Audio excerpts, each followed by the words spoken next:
periodicity. It's about 11 years, which is solar cycle. So in the maximum of the solar cycle, you have better clearing of the upper layers of the atmosphere, so the debris goes a little bit down, and then in the minimum it rises again. And we, by the way, just passed the solar maximum. We are in the 25th solar cycle. Compared to that, they look into a scenario where we would stop launches right away. No more satellites, no launches anymore.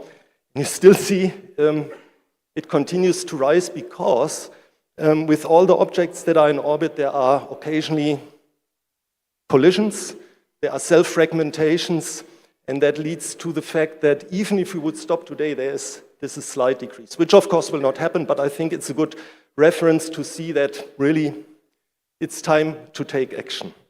So with that, I would like to end. I thank you for your attention. I hope, I know it's a very difficult topic, but I try to explain why it would be important, in my view, that ASE is engaging there, not only on high-level political aspects, but really to help the community to improve. And hopefully, in the next year, I can report about the results. So thank you very much. And if you have questions, ready to answer.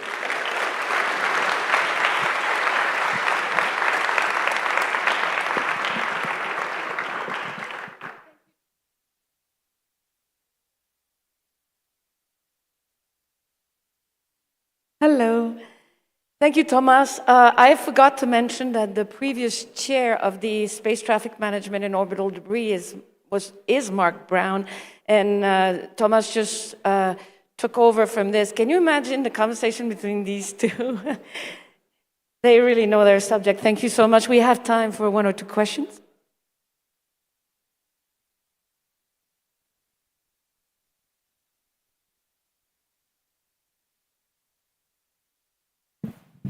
Thank you. Is there any photographic or video evidence of space debris? And as a second question, any update on the Chinese vehicle? Okay, to your first question, not to my knowledge, there is a video. We are using, of course, high-resolution radars to see if objects are passing. And for example, we did last year controlled re-entry of a satellite, Aeolus, which was a research satellite measuring the wind profiles, the global wind profiles from surface to 25 kilometers altitude, and it was coming to its operational end, and with the last drops of fuel, it was braking and then re-entering over the Atlantic. And this last phase could be or was actually seen on the radar, but there is not, to my knowledge, a picture of space. I mean, the picture I showed with the ISS, it doesn't look like that when you look out of the window, fortunately. And to your second question, I'm sorry, I cannot say anything, but we have our Chinese colleagues here, so maybe I can address it to them and they can give you an answer to that. Any other questions in the back? Thomas, are there here? Oh, Thomas. Are there any promising ideas for making the extract of debris for space missions, or you think that is something that we will need to handle with for a long time? Okay, if I understood you correctly, it's a little bit, my assessment. If we succeed, of course. I mean, that's why we are doing these activities.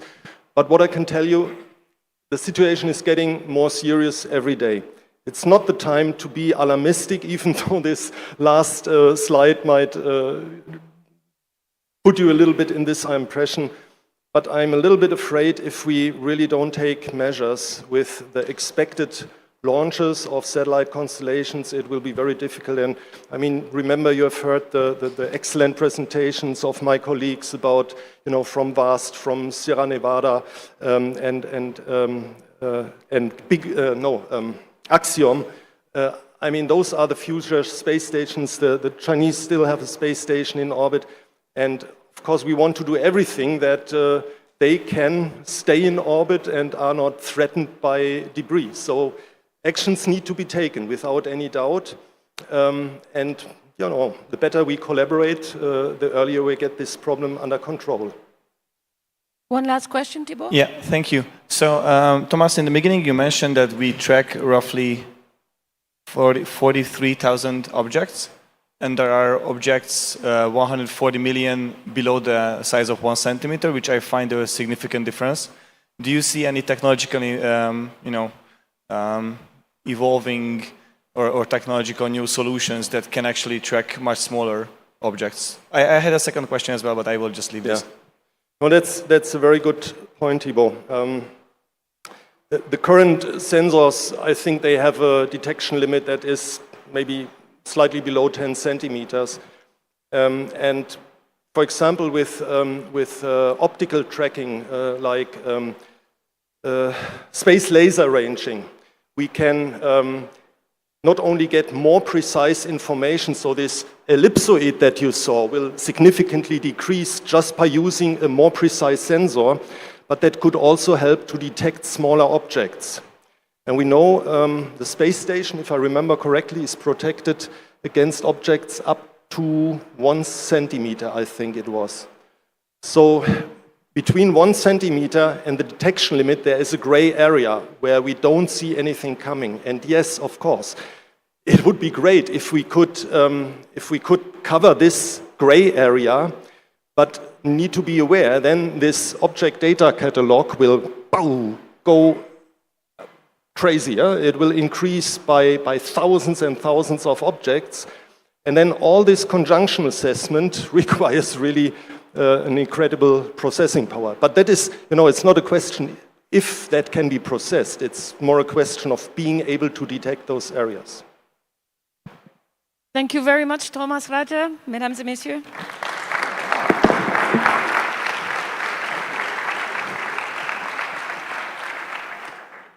The next presenter is Alexander Sasha Alexandrov.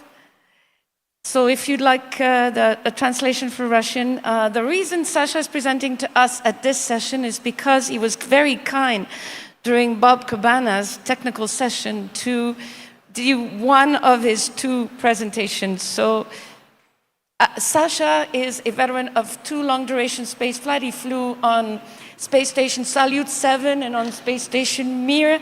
He then worked as an engineer and a designer for Energia, but people say that across his career, he bridged the gap between industrial leadership and professional government astronaut, which is exactly what we're doing today. So, Sasha, the floor is yours.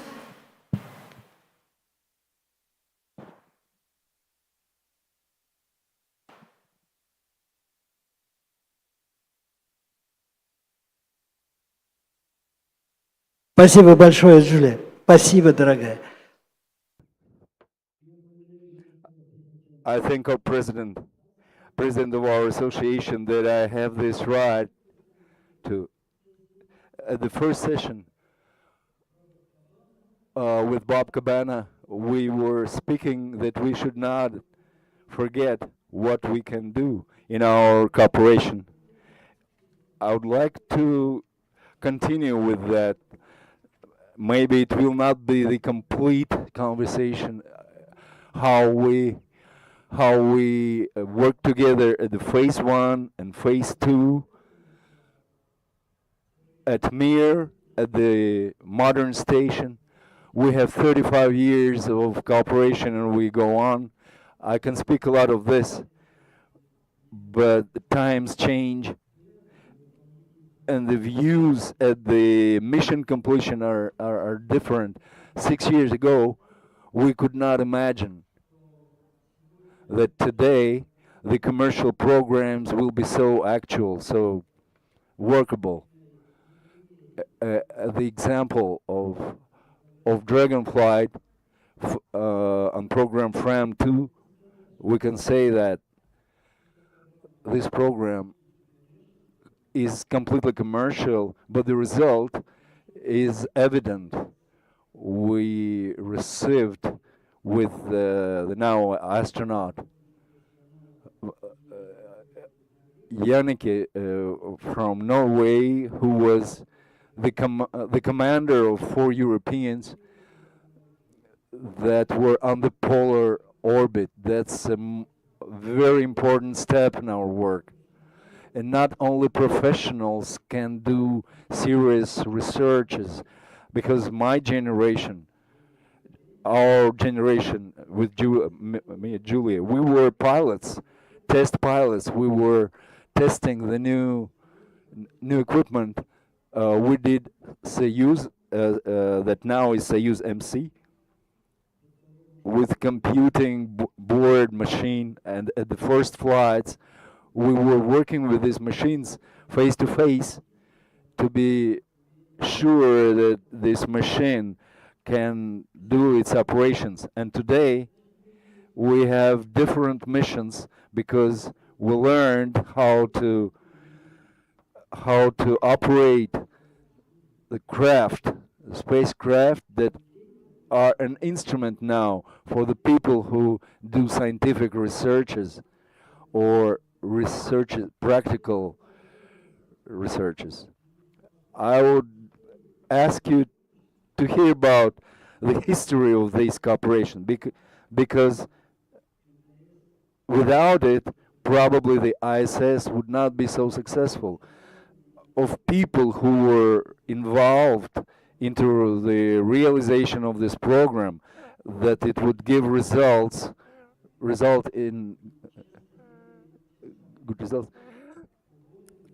so that we would not make maneuvers that we had to do at times at the Russian control center because of the fuel of the cargo ship that it's in the Russian segment. We had 2 accidents of collisions with debris when the cargo ship and Soyuz had dents of the external radiator, which generates warmth into space, and what was broken were pipes that lost their hermetization. But we resolved the situation in both cases, and the mission was completed well. So I wanted to say about our development of our cooperation. At certain time we didn't work closely, but when by April of 1981 space shuttle came to the orbit, that was something new in our life, and we understood that the cooperation may be achieved again. That was a Columbia ship. You can see that the tank is white. In April of 1984, at the Johnson Center in Houston, the first configuration of Freedom orbital station was presented. And in USSR, in 1986, we had Mir space station was ready for operation for 5 years. That was its configuration, the last configuration. We planned for 5 years that we would make the modules and everything's gonna be good. But the life proved different. It worked for 15 years and it was assembled not in an easy way. So that configuration has been built, and we started cooperation with NASA.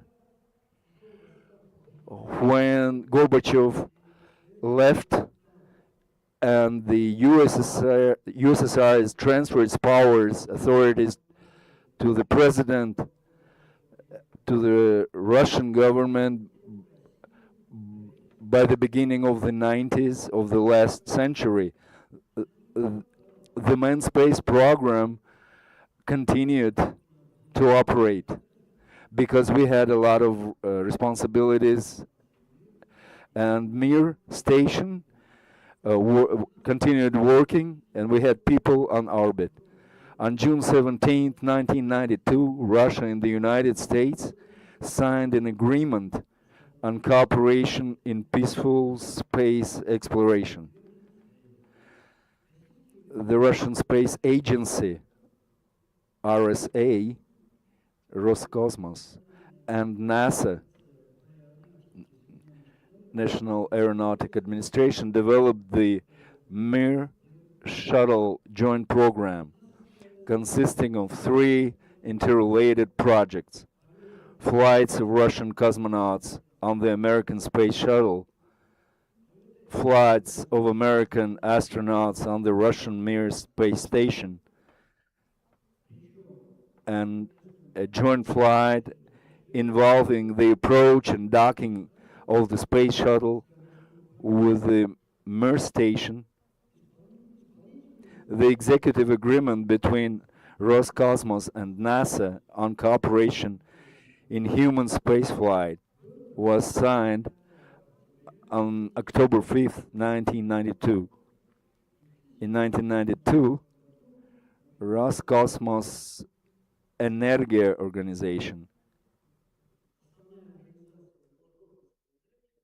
the main organization on manned flights, had a proposal in this agreement,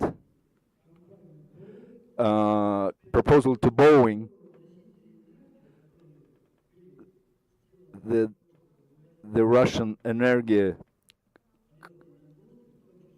cargo vehicles to bring payloads as a ship like Buran, Energia and Energia M could be used for cargoes that would be needed for the Freedom Station, which at the time has been well developed by NASA. The study showed that implementing this option would significantly reduce the frequency of space shuttle orbital launches for space station construction. Due to the commencement of work on the joint space station, which were coming closer, because as was a basis of an international station. We thought about a joint station, and with the commencement of this work between Russia and the United States, this work with Energia stopped because we didn't decide how to fly whose ships. Energia submitted a proposal to Boeing, understanding that space shuttle cannot be all the time be a security boat, safe boat. And Energia, our company, submitted to design a rescue vehicle on the basis of Soyuz TM cargo ship that could be for 200 days stay on board of the station. And that project was called the Assured Crew Return Vehicle. This agreement was concluded with NASA, and we started jointly with NASA specialists to work out the technologies that would be used by such vessel as Soyuz. I also wanted to say that this, one of the reports that we did, I participated in this work, and that those are NASA experts that were looking at the old technologies of making the security operations. Representatives of Johnson Center, Barrett, for example, who is an astronaut now. At the time, he was a scientist and functionary who worked with astronauts in Houston. Here's the team that made our spaceship at the landing, and we said that this work can be done. In 1984, our company worked out the development perspective for Mir 2 orbital station, which could be used as for an international flight, and we thought of inclination to equator of 65 degrees. That was a serious change, but that work was not accepted as the main work. But by the 1993, the head of the Russian government, Chernomyrdin, and the US Vice President Al Gore signed a joint statement on cooperation in space, which provided for the construction of the ISS and a series of long-term flights of American astronauts on the Mir complex before the future station. The decision was taken, and in November-December 1993, the scope of the Mir shuttle program was expanded and designated as Phase 1 of the International Space Station program.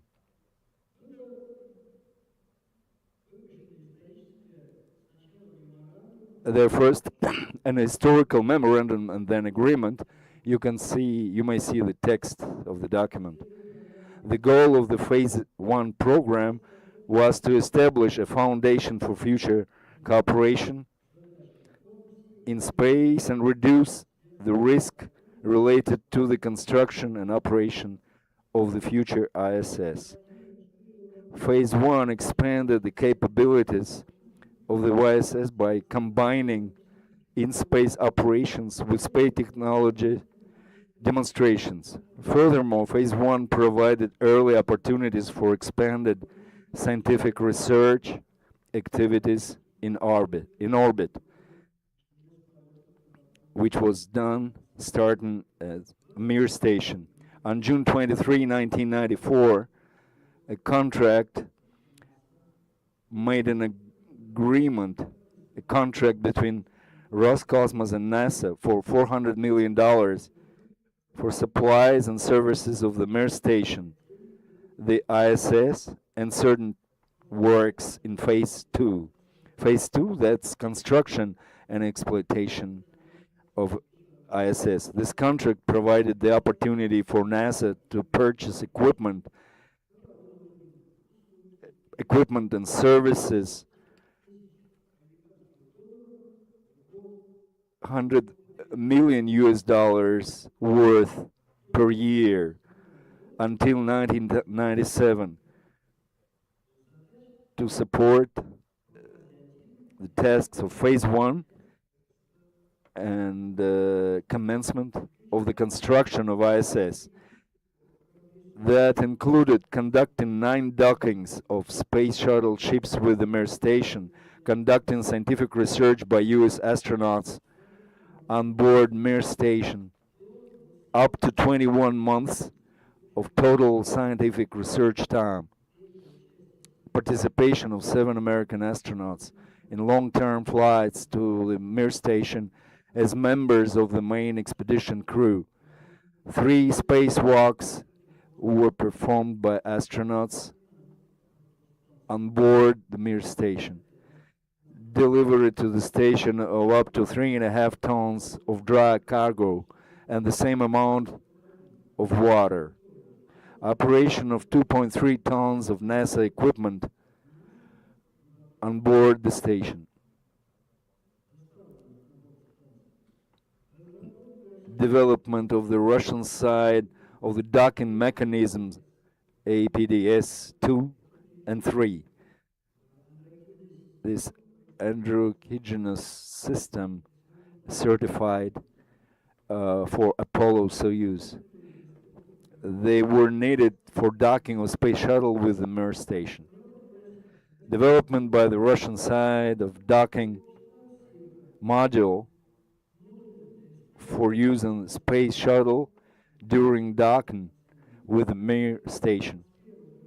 By the time atmosphere was the same as STS and Mir, until docking was possible, but it should be an androgenous system. Delivery of 343 kilograms of equipment by 3 cargo ships Progress M343 for medical and biological experiments on board the Mir station. That program, phase 1, beginning in 1994-95, shuttle Mir NASA, until the construction of ISS.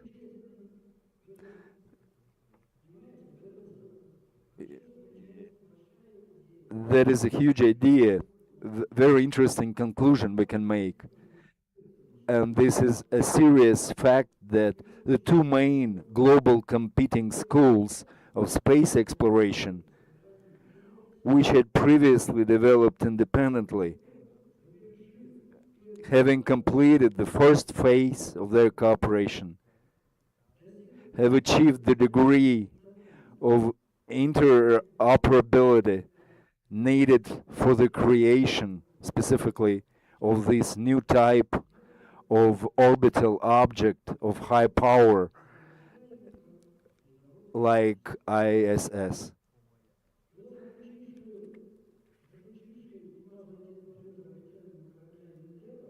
And the flight of phase 1 Endeavour orbiter in 1998, STS-91, whose crew included executive director, my friend, executive director of Roscosmos, unfortunately, who left us already, Valery Rumin, was on that crew, the phase 1 joint program.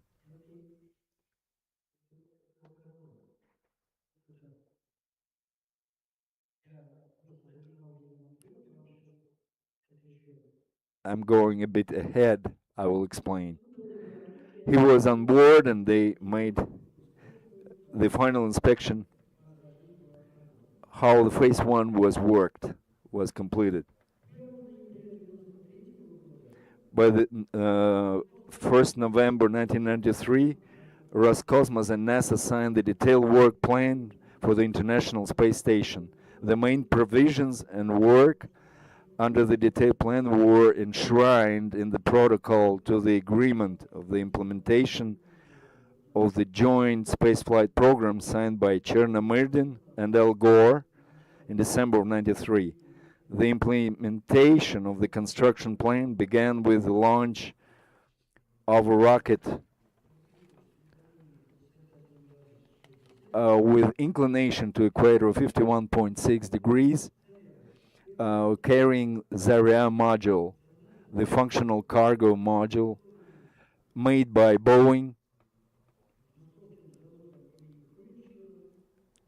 made by Moscow plant, Khrushchev plant, that made earlier on Proton, and Boeing, which was registered as an American module integrated into the Russian segment of the ISS. An American module integrated into the Russian segment of ISS. And that shuttle that I'm showing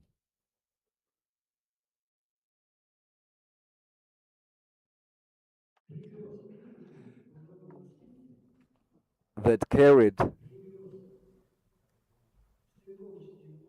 the docking module in order to dock it to Mir. to module Zarya. That was the basis for us to dock shuttles.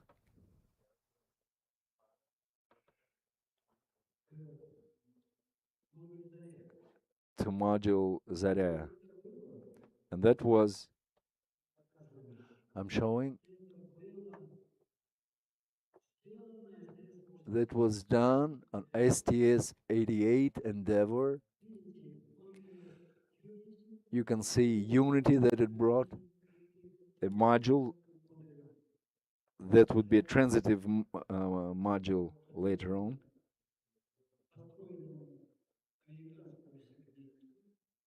And the American segment that was built later on, and had on both sides this unit, androgenous peripheric for docking mechanisms. Both module and mechanism were produced in Russia and then were sent to the US for tests. And then on STS-88, that's the module. And you can see that he has two docking units. The left part of the picture docked by arm, by the arm.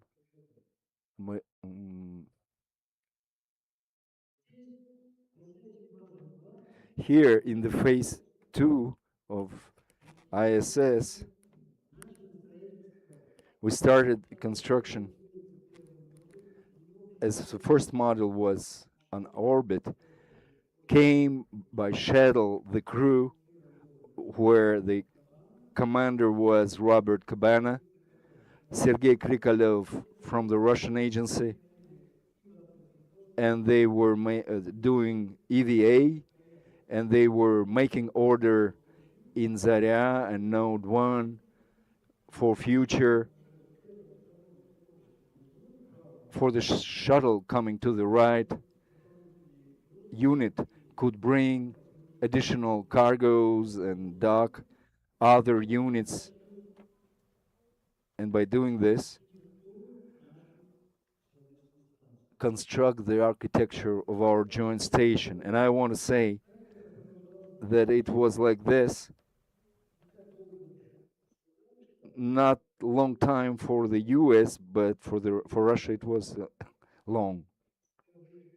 And I'll add a few words that realizing this project by 2011, NASA has already built its own American segment. Node 3 cupola, you know that unit, beautiful unit that allow the astronauts to see the width of space and Earth. And then there were beams, panels of solar batteries, 4B, 3A, and so on. Dragon started flying, and all those years of working, of constructing ISS, everybody worked with a lot of confidence and responsibility. And when some help was needed, when we lacked some possibilities for cargoes, NASA helped with shuttles who brought those cargoes. And I want to say that time has come when shuttles stopped flying and there were capsule ships like Dragon, like Soyuz, and modern times, you know better than me that our Soyuz and Dragon are making they carry astronauts and cosmonauts from other countries to Russian and American segments for preparation of those crews with with an opportunity to add the crew members. Now there are 7 people work there. At the first day, we'll saw them. Besides, I wanted to say that NASA uses Orbital Space Corporation and their Japanese craft and Starliner is being tested for further work on the flight programs. And apart from that, all of them operate with certified APDS docking unit. This is an international standard.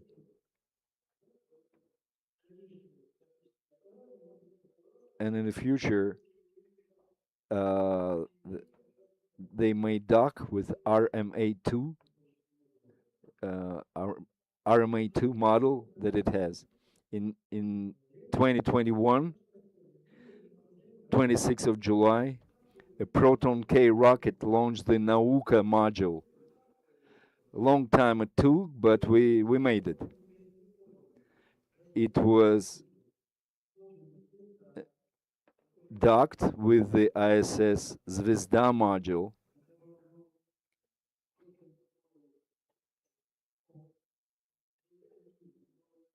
vacated by the SO1 module, and Nauka module was substituted it.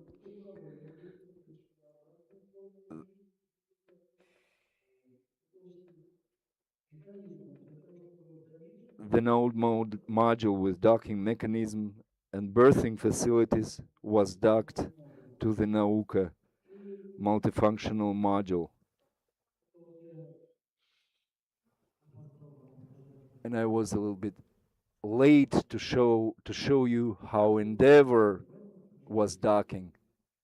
But Dragon, you know well, with the arm, it is docked. This is Nauka module that was the latest that came to the Russian segment. And today you see the last architectural option of configuration of the station.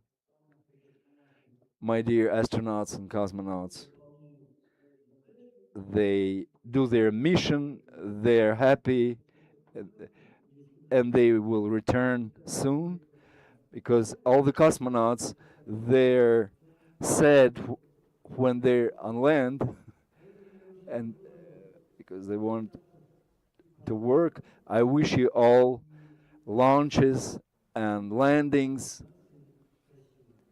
and that we have a beautiful life in our organization. Thank you very much for attention.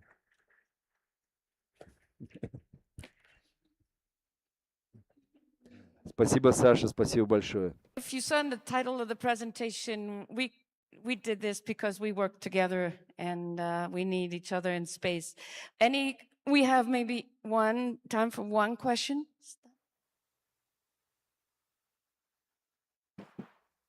Anybody? There's a wealth of information in this man, and you can speak with him at your leisure. Thank you very much, Sasha.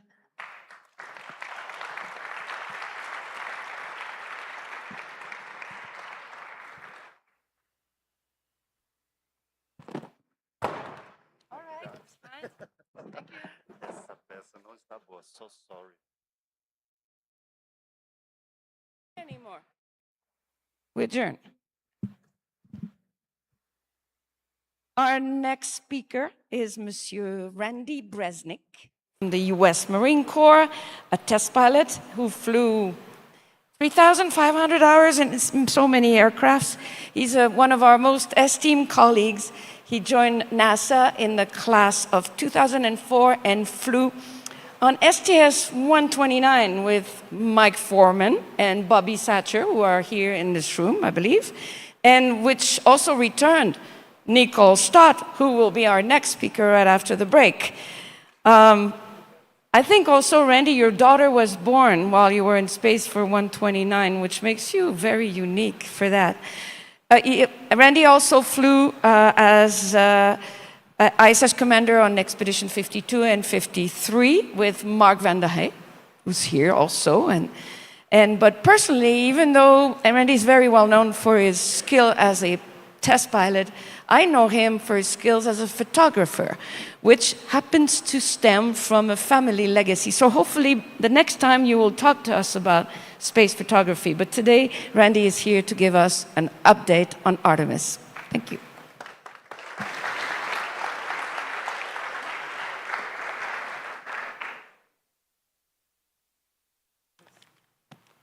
Thank you, Julie.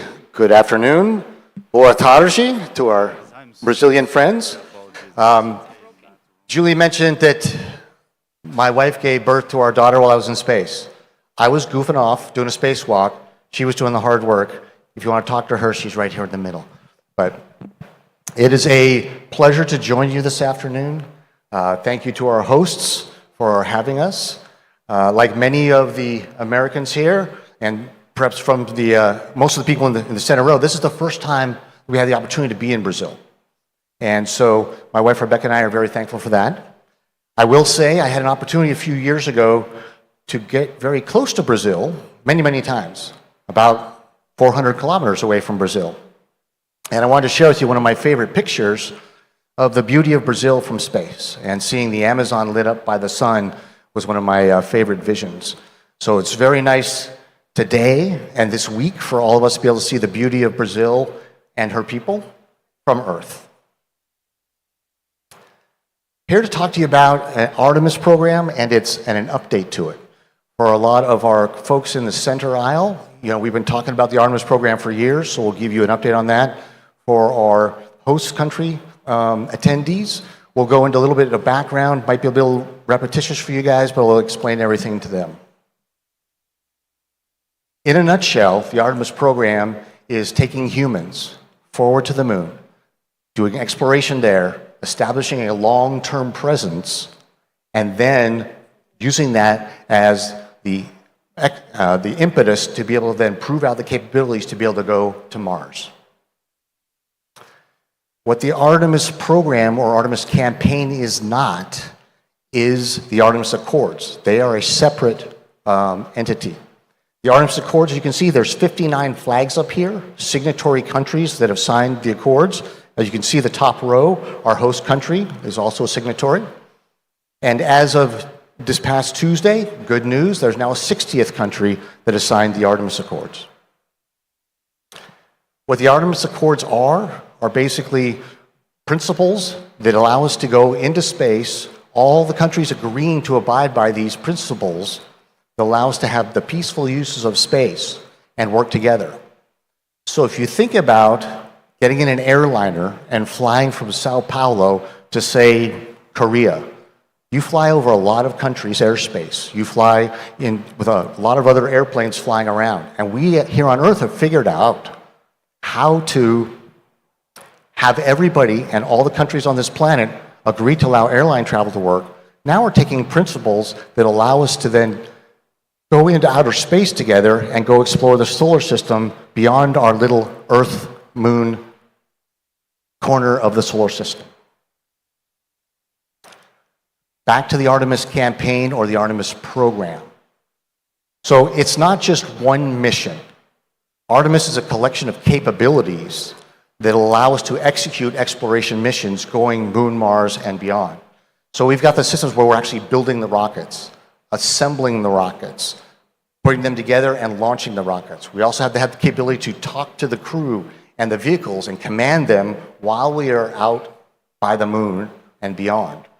We have to have the ability to transfer and take humans from Earth, move them to the lunar area, and then take them from the lunar orbit down to the lunar surface.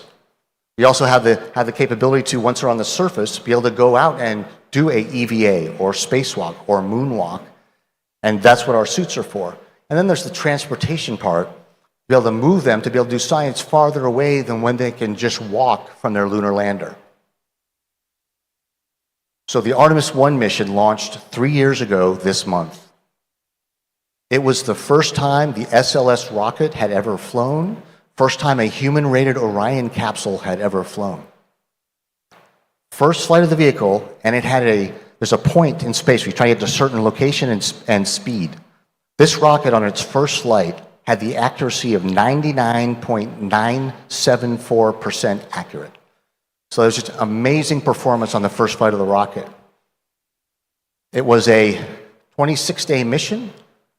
2.1 million miles was how far it flew. And it gave us the confidence in the vehicle, in the systems, in the operations, and working with mission control and our communication systems, so that then we could go ahead and proceed to Artemis 2, the first flight with humans on board. This was just, less than 2 weeks ago, where the Artemis capsule, that'll carry the humans to the moon, left the processing facility, was lifted up in the vehicle assembly building and set on top of the core stage rocket. The core stage rocket is over here, where we have the main core stage. On the sides are its 2 solid rocket boosters. And this assembly now completes the rocket with the service module from our ASE partners, the Orion capsule itself, and the big pointy part is the launch abort system. So if there's an issue with the vehicle during the launch or the first part of the launch, the rocket can pull the crew safely away from the rocket behind that's trying to chase it down. Then, January. We're less than 100 days from our first launch attempt on Artemis 2. So in January, that rocket, and you can see the big white solid rocket boosters on the side, will roll to the launch pad in preparation for the launch. And then, early February, the crew will head out to the launch pad for their launch. This is the crew. We have 3 American astronauts, all on the left, and they are all ASE members. We have Victor Glover, Christina Cook, Reed Wiseman, and as you heard from our proud Canadian partners, Jeremy Hansen on the far right. And so if you don't mind, we'll take a minute and kind of walk together what it might be like, and you can imagine with me what it would be like for them on their mission. They'll head out to the launch pad early February, get strapped into their Orion capsule. Then the hatch will close, and you can imagine what's going on in their minds as the closeout crew closes the hatch, finishes up cleaning up the white room, and leaves the launch pad. And in that time, as the vehicle is fueled and they're listening to it creak and groan, they're sitting there thinking, we're going to do something nobody's done before. And there's nobody within 2 miles or about 4 kilometers of that launch pad except them and their rocket.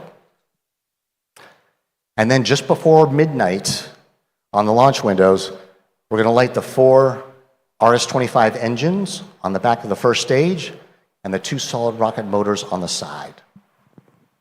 And they'll be the first ones to feel what it's like to leave Earth on the world's most powerful rocket that was ever created and rated for humans to ride on. It has 8.8 million pounds of thrust that will help them defeat Earth's gravity and be on their way to the moon. It's a 10-day mission. They'll initially launch into an orbit, a high orbit here, that's about 24 hours.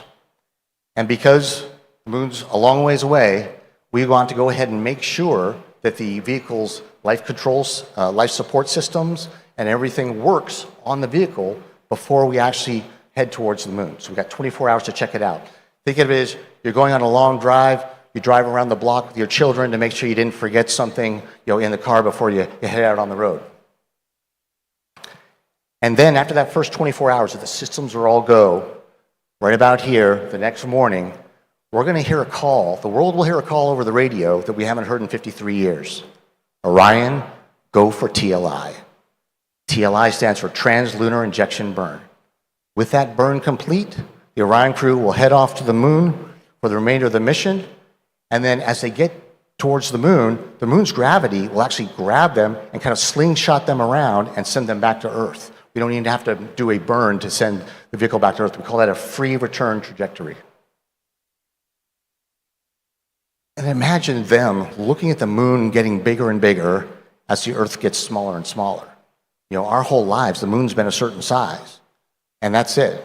And then they're going to be the point where it's not a sunset, it's an Earth set. And the Earth will go behind the moon, and they will not be seeing it as they go around the backside of the moon. And these 4 humans will have this view of the backside of the moon, something we haven't had in a very long time. And imagine them coming back to an ASE here and being able to talk to us next year about what that experience was like. This is a photo by Bill Anders from Apollo 8. May he rest in peace. A famous photo known as Earthrise. Imagine, if you will, a photo like this taken by one of the Artemis II crew. The Apollo generation, there are fewer and fewer of them with us. But the Artemis generation, which includes all of you, is growing. And so imagine a picture taken early next year from one of the astronauts of the Artemis generation that we can have as inspiration for us going forward beyond the moon. Then they have 4.5 days to come back to Earth. The Earth will start getting bigger again. The moon will get smaller. And then it'll come back to Earth's atmosphere at not Mach 25 like you see on the patches of the astronauts here, but Mach 32. And this is what it will look like to them out the window. This is video of Artemis 1, so it gives us a good indication as that heat shield ablates or takes slows the vehicle down from Mach 32 to a few hundred miles an hour and gets to the temperature of half the temperature of the sun's surface. We'll all breathe a sigh of relief when the parachutes come out and when they've landed just off the coast of San Diego, and we will welcome the crew back to Earth. That'll allow us to have the confidence to be able to proceed on to Artemis 3. Artemis 3 is a SpaceX Starship that will again land humans on the lunar surface. As you can see, the Starship's pretty big. You got the Statue of Liberty on the left there in New York Harbor. You got the shuttle, which many of our members here flew on. You've got in the center the Block 1, which is the vehicle that the Artemis 2 crew will ride on and the Artemis 3 crew will ride on. You got the Block 1B that for all the elements that Andy Mogensen talked about ESA providing and Hazza talked about UAE providing, they'll ride on the Block 1 vehicle. You have for size the Saturn V, which went to the moon and did the original 6 Apollo moon landings. And then you have Starship on the right. SpaceX calls the whole vehicle Starship, even though it has the 2 parts. The first stage, the booster, is what they call that particular part. That's 80 meters tall. And then you have the ship, they call it, which is also Starship, up on the top. That's another 50 meters. So it's about 130 meters tall. They have had 11 flights of that Starship so far. It's got 33 engines on the back, known as Raptors. Hugely powerful rocket. More powerful in terms of thrust than an SLS, but it's not human rated. And so that's where the distinction is between it and other vehicles. What's revolutionary about Starship is they are catching, not landing, but catching that first stage. That first stage is the most expensive part of the rocket. And instead of having landing legs that come out, they have the tower that has these things called chopsticks that stick out. The vehicle lands in them. The revolutionary part is this right here. That's the launch mount that the vehicle launches from. So they catch the vehicle in the chopsticks, just rotate the chopsticks, set it down on the launch pad. Then they're able to actually then catch, and they haven't done it yet, but they're about to do the testing on catching the Starship itself, which would be a tanker taking fuel to orbit, catching that, setting it on top of the booster, and refueling them both and launching them again.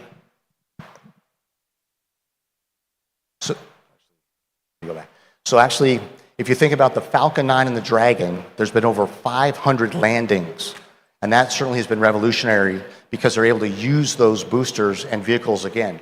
And that has driven down the cost to get things to space by a huge, huge amount. But they have landing legs, they land on a landing pad, or they land on a barge out in the water. And then they have to transport it back to the launch pad before they can send it off to space again.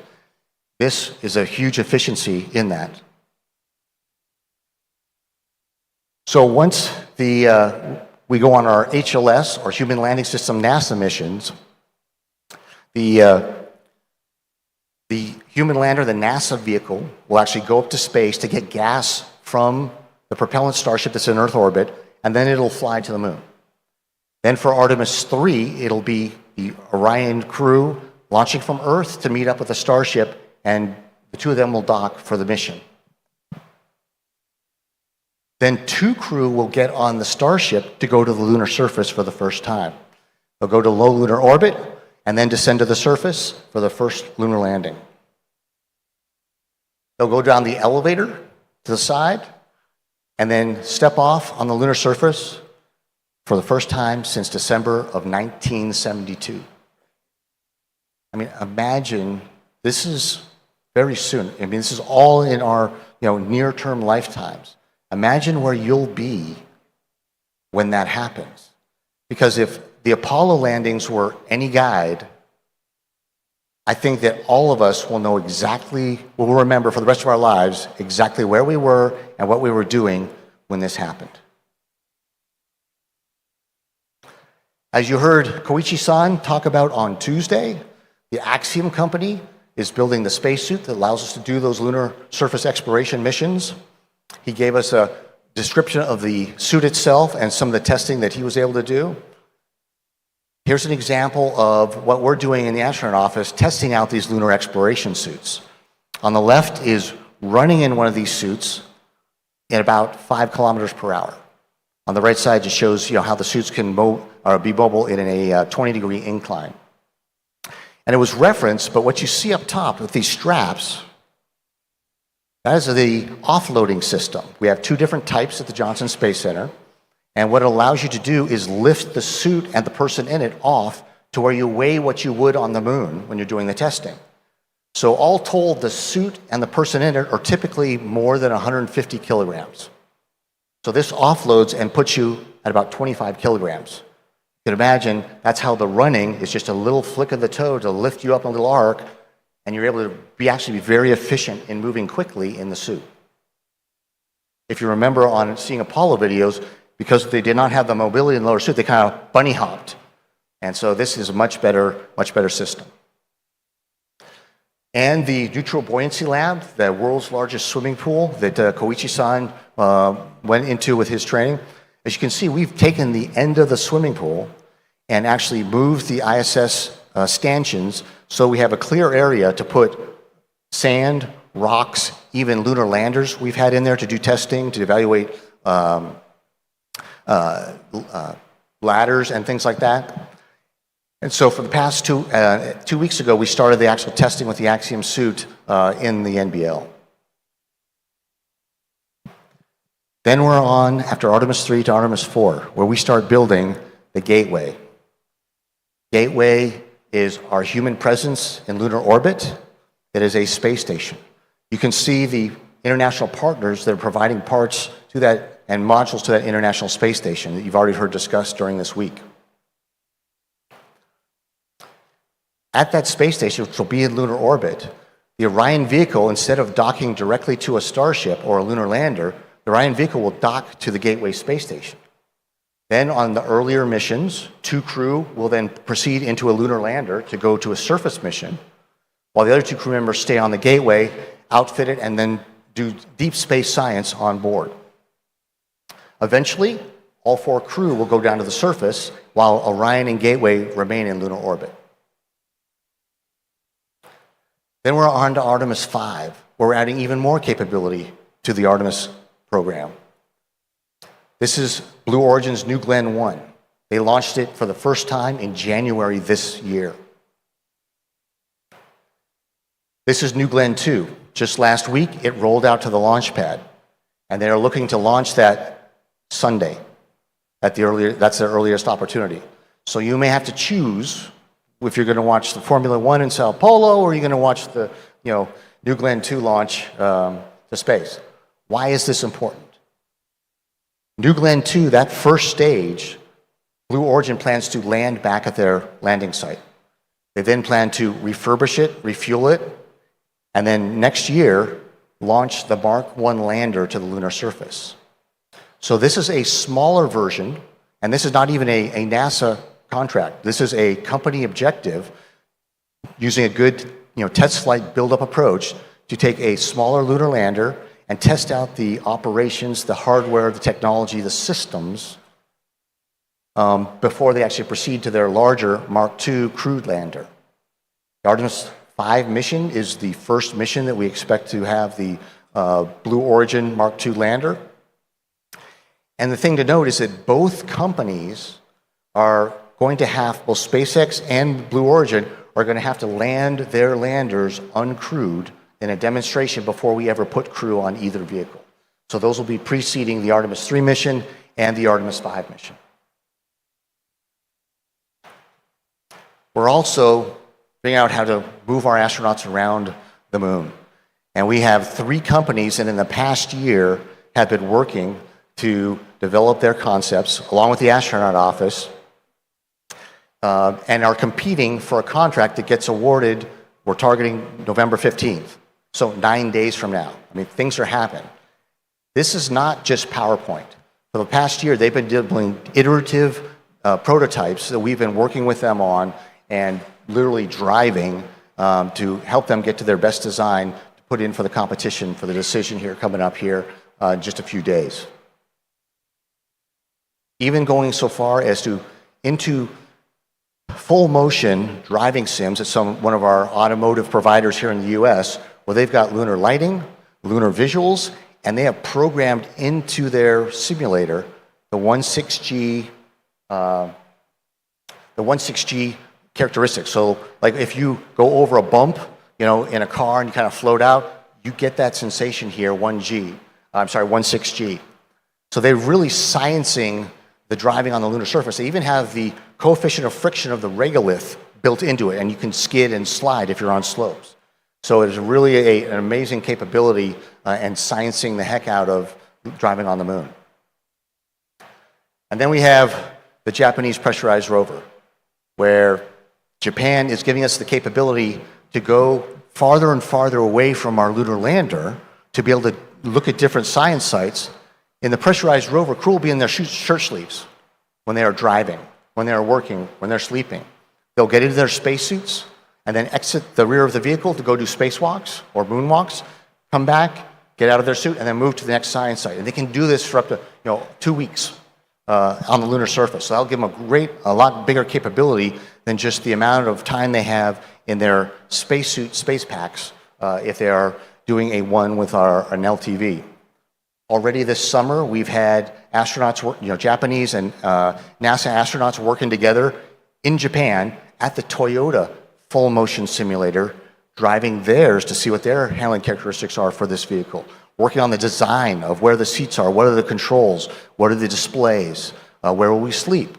So these are all things that are happening right now. Japan is buying the metal to make this vehicle today. So this is happening. This is not just PowerPoint. And then we're going to have to be able to get these larger items to the moon, whether it's the pressurized rover or one of the habitats in the moon. We have to have a heavy lift capability. So this is all being developed right now.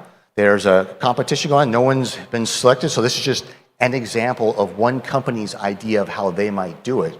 But we hope to have multiple companies that can deliver larger cargoes to the lunar surface as we build up this long-term sustained presence.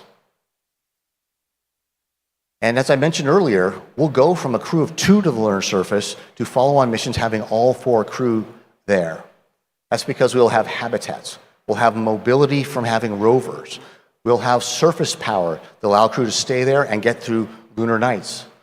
We'll also have the ability to use the resources of the moon in situ, or the water, or the ice, or anything else in the moon, to be able to actually build that sustainable presence. Because everything we do here, close to home, allows us to get here. These are the technologies, and it gives you an idea of how we map all the things we're doing on the moon to what we're going to do on Mars. And I'd like to leave you guys, kind of with a final thought.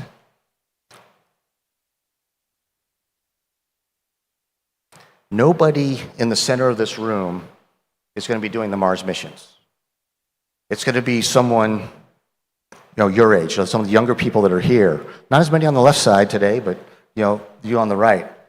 You guys will be the ones that are going to stand on the shoulders of these giants, take what we've done so far that you've heard about all day today, and put that into action when we finally get the opportunity to go to Mars.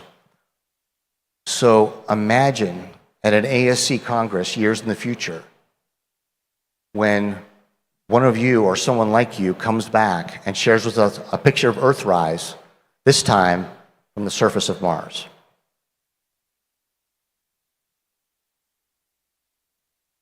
Thank you. Obrigado.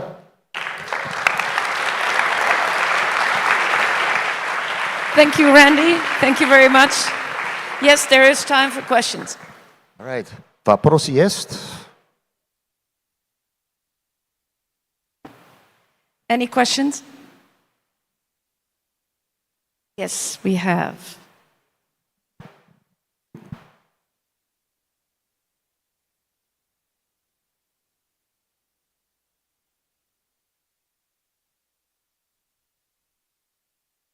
Randy, great talk. Right here.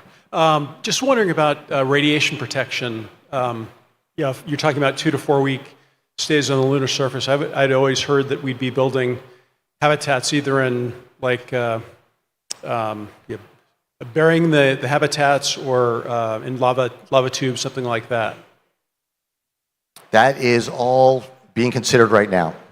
Interesting things we hear about is the microwave technologies, where we can kind of microwave bricks out of the lunar regolith. That looks to be pretty promising. There's actually a facility called the Swamp Works at KSC, Kennedy Space Center, that is actually doing 3D printing with lunar regolith simulant.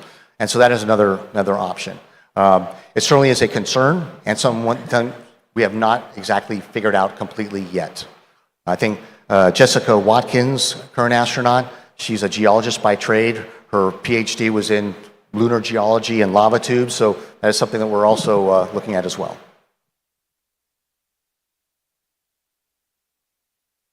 Randy, thanks. Yes. As you know, there's a little bit of an issue with the timing of the human lander.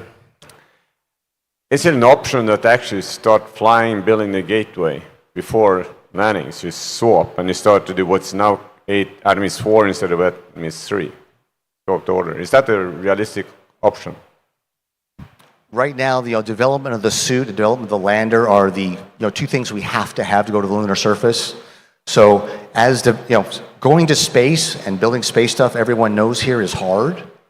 And so as we actually figure out those things in development, and if they're going to keep pace with what we're ideally targeting, there is option to be flexible and change the mission content. It'll just depend on what elements are ready when. And so certainly while the NASA leadership is being is solidified going into the future, we'll be able to come back and update everyone, but right now there are no answers or no clear vision on embarking on any alternate mission profiles at this point. But it's certainly possible. Yes. Long-term for more long-term permanent establishment, is there any consideration for genetic engineering or augmentation for resilience of human body in space? I am not familiar with any discussion about that. If I was to phone a friend, I'd call Don Pettit, because I think he would probably be able to answer that question for us. If anyone else knows about it, please fly in Anusha after this. Oi? Just a minute.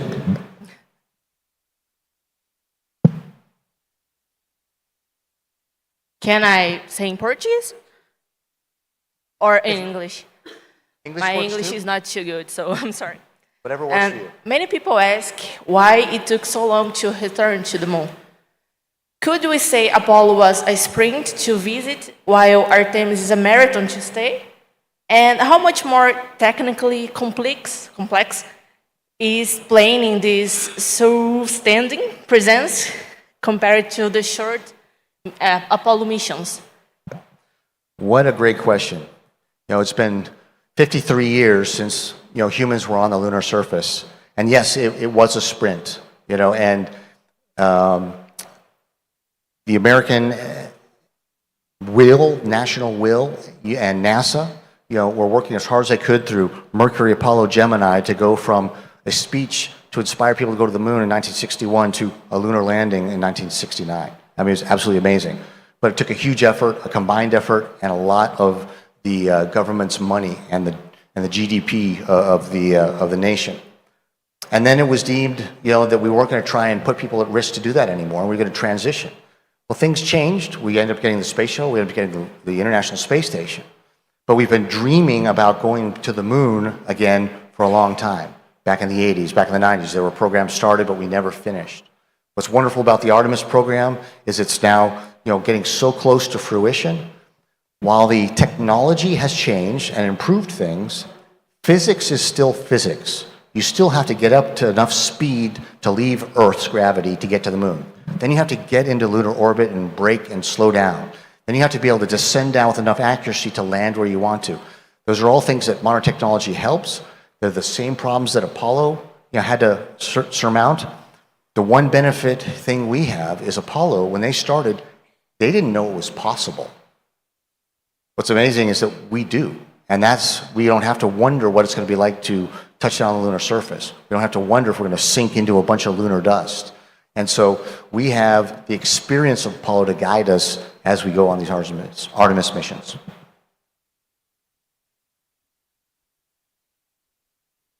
Thank you very much. Obrigado. Thank you, Randy. Well done. Thank you. Ladies and gentlemen, I invite you to take a short break. If we make that break short, then we'll finish probably early. We have Nicole Stott, Christophe Fugelsang, and Gerhard Thiele as our last speakers. Please come back in 10 minutes. Thank you.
sent me these just yesterday, his latest Aurora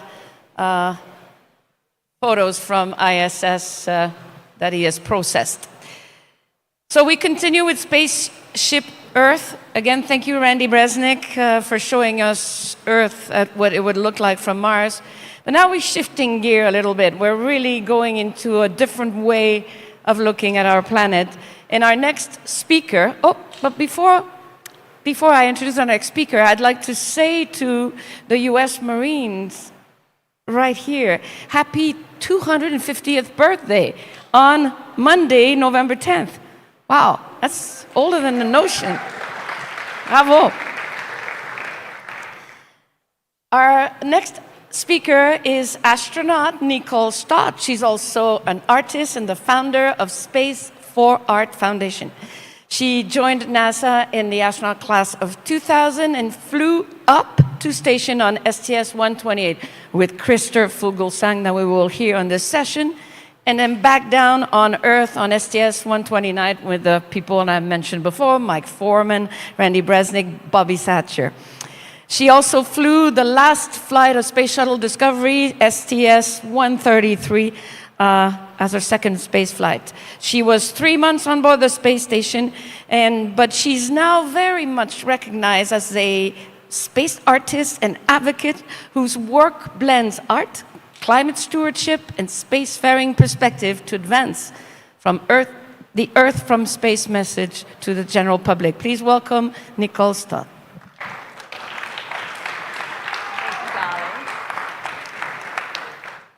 Thank you very much. And I want first, on behalf of my husband and Chris and I, to say how happy we are to be here with all of you in Brazil for our very first ASE Congress. And you get this very cool pin for being your first time, so thank you for that. And I want to thank Julie and Marcos and the whole ASE team for including this Spaceship Earth session and for inviting me to share a little bit with you about something a little bit different, the story of Space for Art. I'm excited to do that. And I'm also excited because a lot of you in this room, whether you remember it or not, have been involved along the way with this project. And so it makes me very happy to bring it to you today. What I'd like us to do first, though, is just to consider the ways we put the human in human spaceflight, right? And not just by bringing our creativity, art, music to space, but the ways that creativity really helps with the technology that we're developing and also can help in the way we communicate our experience and carry that forward to the future. And I have been really excited over the years, to my pleasant surprise, to discover how many of you, how many of my colleagues have really latched on to this creative side of themselves too. And so I think that's really important. All right, let's go. And it worked. Okay, so I cannot do any presentation, I don't care what the topic is, without first starting with a little bit of ISS appreciation. And off the Earth, for the Earth. What a great mission statement for a place in space where everything that's being done there is ultimately all about improving life on Earth. I think that's just so cool. And whether the engineers intended it or not, I mean, this place is a masterpiece in space. It is stunning for so many reasons. I think about the ISS being, and a lot of us have talked about this week, I'm so grateful for that, being the best example for the power of partnership. I mean, we have peaceful and successful international cooperation, partnership, for over 25 years now on this mission in space, off the Earth, for the Earth. It is awesome. We should all be really super proud of that. And I think we should look towards the future in hopes that what we've done here together on this beautiful machine in space will carry forward into all of the other projects that we've talked about today. I also think there's this beautiful complexity, right, of the engineering and science, of the technology, certainly of those international partnerships. And it's amazing how we have brought this beautiful complexity, I guess, to life. I mean, this machine, best example, I think, of living off the grid that you can find right here in this picture. We have done this amazing work at building a machine in space that mimics as best we can what Earth does for us naturally, right? And so every morning when we wake up on the International Space Station, when we float out of our crew compartment, right? I hope some of you remember this, that one of the very first things we do is we check how much carbon dioxide's in our atmosphere. We check how much clean drinking water we have. We check on the integrity of that thin metal hull. And we absolutely check on the health and well-being of all of our crewmates. And we know we have to do that just to survive in that place. And I think that's pretty cool. It is absolutely, and this is the most important, it is like the best example for how we should be behaving like crewmates on our planetary spaceship as well. So, in all that complexity though, I think it's kind of neat to think about how compelling the simple things can be. You know, we fly in space, we're in that place with this extraordinary vantage point, we can take the time to reflect on it, and I think all of us are profoundly impacted by that experience, and we want to share it, and I think it's because it's like this reality check of who and where we all are in space together. And the things that like sum that up for me, they're really pretty simple. We all know them when we're in kindergarten, I think, are things like we live on a planet. We're all Earthlings. Only border that matters, that veil-thin blue line of atmosphere that blankets and protects us all. And how important it is for us to accept our role as crewmates and not passengers on our planetary spaceship as well. All right, so let's celebrate. Let's see if this will work. A little bit of the ways, some of them, that we've brought our humanity to space with us. I mean, you saw Alexei Leonov there, and we've been doing this since we first started flying humans in space. How many people knew Mike Collins was an astronaut as well? Al Worden wrote poetry to sum up his mission. There's Dan Bursch, basket weaver in space. There's our friend Richard, Very Jackson Pollock, Don Pettit, Karen Nyberg quilted while she was in space, jam sessions going on all the time, musical instruments of all different forms. You gotta love your crewmate to have a bagpipe up there. We saw Cyan with her painting, Etienne with your amazing collection of art that you brought together to space, and we now have a really wonderful Alan Bean Astronaut Art Gallery in the astronaut crew quarters at Kennedy Space Center. So, oh, one more. One of the absolute, personal highlights for me of flying in space was the opportunity to paint with watercolors. And I have to say, I would not have thought about doing this myself. I am so grateful to a person a lot of you probably know, Mary Jane Anderson, who was responsible for packing our stuff to go to space. And as astronauts, I think we're thinking about the checklist and wanting to make sure we've got all that we need so we don't screw up when we're there, and we're sharing it with our families, all that kind of thing. And Mary Jane very kindly reminded me, she's like, Nicole, you're going to be up there for months at a time. Bring something with you that you enjoy doing on Earth. So it was this watercolor kit. This has been a huge inspiration for me going forward. And I think that experience of that very human, doing human spaceflight experience of painting in space, it has significantly inspired everything I've done going forward.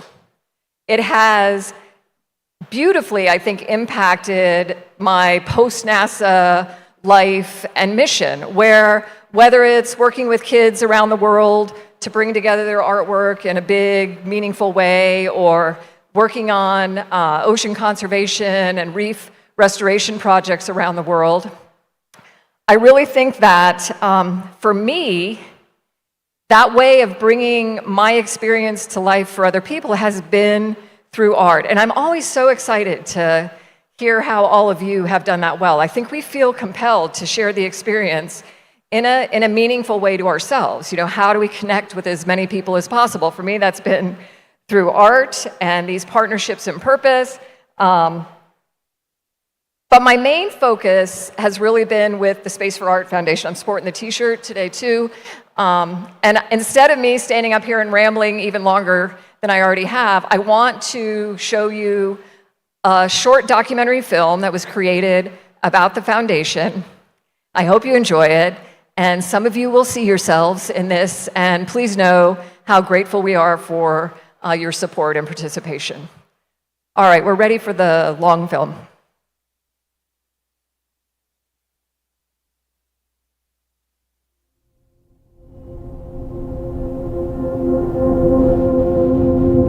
Yeah, I think as an astronaut, you try your best to, convince yourself that you know what you're going to feel, what you're going to see when you look out the windows of your spaceship back at Earth. And yet, even with the highest expectations, I don't think you really can prepare yourself.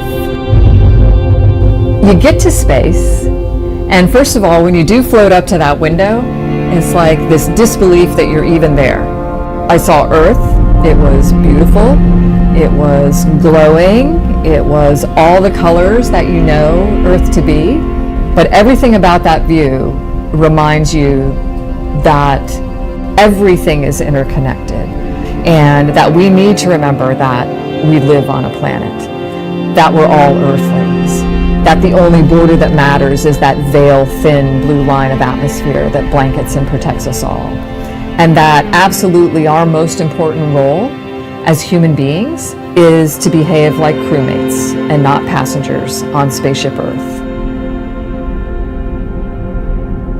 My name's Nicole Stott. I'm a retired NASA astronaut, aquanaut, now author, and most importantly, mom, and the co-founder of an organization called the Space for Art Foundation. It's really nice now when we fly in space. Most of our missions now are to the International Space Station, where we know we're going to spend months at a time in that really special place. So most of us try in one way or another to bring something that we love to do here on Earth with us to space, because we know we're not just going to be working there, we're going to be living there too for an extended period of time. And so the thing I brought was a little watercolor kit. I enjoy painting here on Earth. I wanted to do art in space. I'm very thankful to my friend Mary Jane Anderson, and she's the one who reminded me of that. She's like, man, Nicole, you're there for months at a time. You're not just working. You might want to think about what you'll do in your free time. And so that was painting. So when I retired from NASA, knowing that I needed to find a way to uniquely even share the spaceflight experience with anyone that I could encounter, and communicating to them this oneness, this interconnectivity of everything that is happening with us here on the planet, art just seemed like the way to do that. But then some friends of mine, one in particular, Gordon Andrews at the Johnson Space Center, works with the International Space Station Communications Program. He invited me over one day to introduce me to a gentleman named Ian Sion. Ian had always done these projects with the kids where each child would create their own individual piece of art, and then Ian would put it together into some really large scale, what he called community art project. And that was everything from a 20-foot long dragon. Every scale on the dragon was a kid's piece of art, to ginormous murals on the sides of the hospital, or wrapping buses with the kids' art. A woman came up to me and said, hey, I saw the dragon that you did at MD Anderson. And I said, oh, that's great. And what do you do? And she told me that she worked at NASA. And I said, oh, that's great. I always wanted to do a collaboration with NASA, just blurted it out. We started working with the kids first at MD Anderson. That has grown to working with kids on our latest Suit Beyond, where we have artwork from at least one child in every country on the planet. Take those astronauts to their children's hospitals and sit them with the kids. What does this intersection mean? Working on these projects, we decided we needed to form an organization, and we called that the Space for Art Foundation. We believe that our mission is to unite a planetary community of children through the awe and wonder of space exploration and the healing power of art. And we feel like we feel very fortunate to be part of these projects. We're in this really cool place here today called ILC Dover, which is the spacesuit company, has been making our real spacesuits since we had those first steps on the moon. And they have been with us every step of the way, just volunteering to quilt together these kids' artwork into these incredible art spacesuits. I got a phone call one day from one of the NASA managers on the spacesuit side, and he said, Dave, we got this request. It just sort of sounds crazy, but this artist guy wants to talk about spacesuits and arts and the intersection of that, and got on the phone with Ian and was still a little confused on what are we doing here, but he was able to explain what he did for a business in arts in medicine, and something I didn't really even understand existed at the time. So we talked through it, and as soon as he told me it was for pediatric cancer kids, so what do you think, Dave? Absolutely. My name is Gary Chosen. I work for ILC Dover. I've been with ILC Dover for 27 years. And I was introduced to the spacesuit by Nicole and Ian and Dave. So what I do is they will send me patterns. Kids get all together, they paint these beautiful artwork pieces, and they come in different sizes, pieces, and that, and I'll take patterns, cut them out, and sew them together to make a spacesuit. I think the kids get, for the most part, a great kick because it's a spacesuit. And who doesn't like a spacesuit?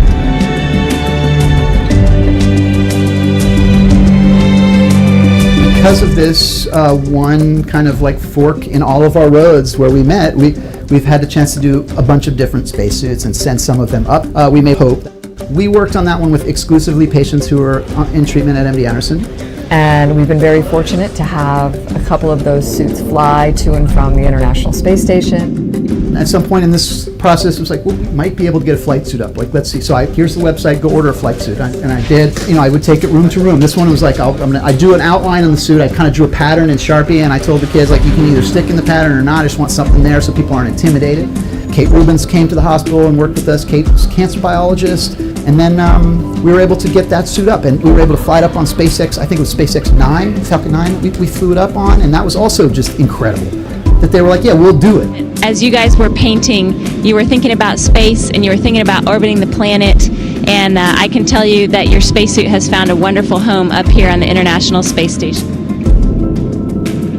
The next one was Unity, and this was again a pivotal moment for Gordo. At one point, we're sitting in the SUV, and he goes, "You guys got to make one with all the partnering space agencies. You got to make one with all around the world. You got to just do it."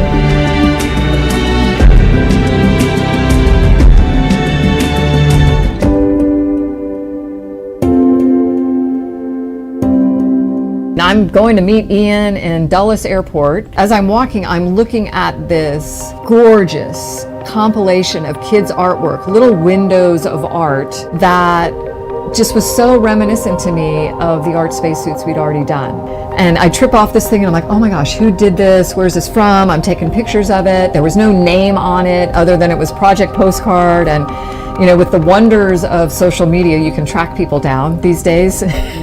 After a couple of years, I guess the second year of the installation being there, I get all of a sudden an Instagram message. Somebody tagged me in my Instagram. I look at this tag and it said Astro Nicole, and then I see an astronaut, and I'm thinking, an astronaut likes my artwork. No, she sends me a picture of this astronaut in the screen of the ISS, this TV looking at space, and she said underneath the picture she put postcards to space, and then that was the beginning of our postcards to space project. I had my schools that I had the kids doing the artwork, and she had her hospitals, and we joined forces. It started rolling.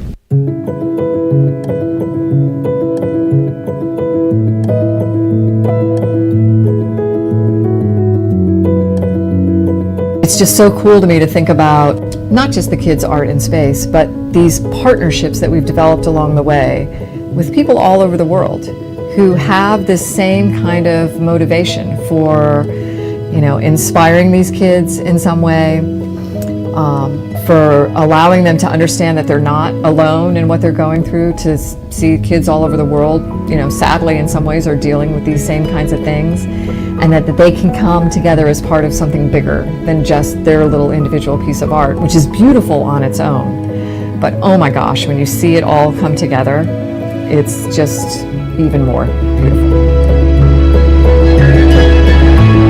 The feeling the kids got the moment they received this little piece of paper, with a little astronaut that they had to do a drawing for us, that was like a ticket to space for them. We're going to space, and to me they would scream, "We're going to space, we're going to space."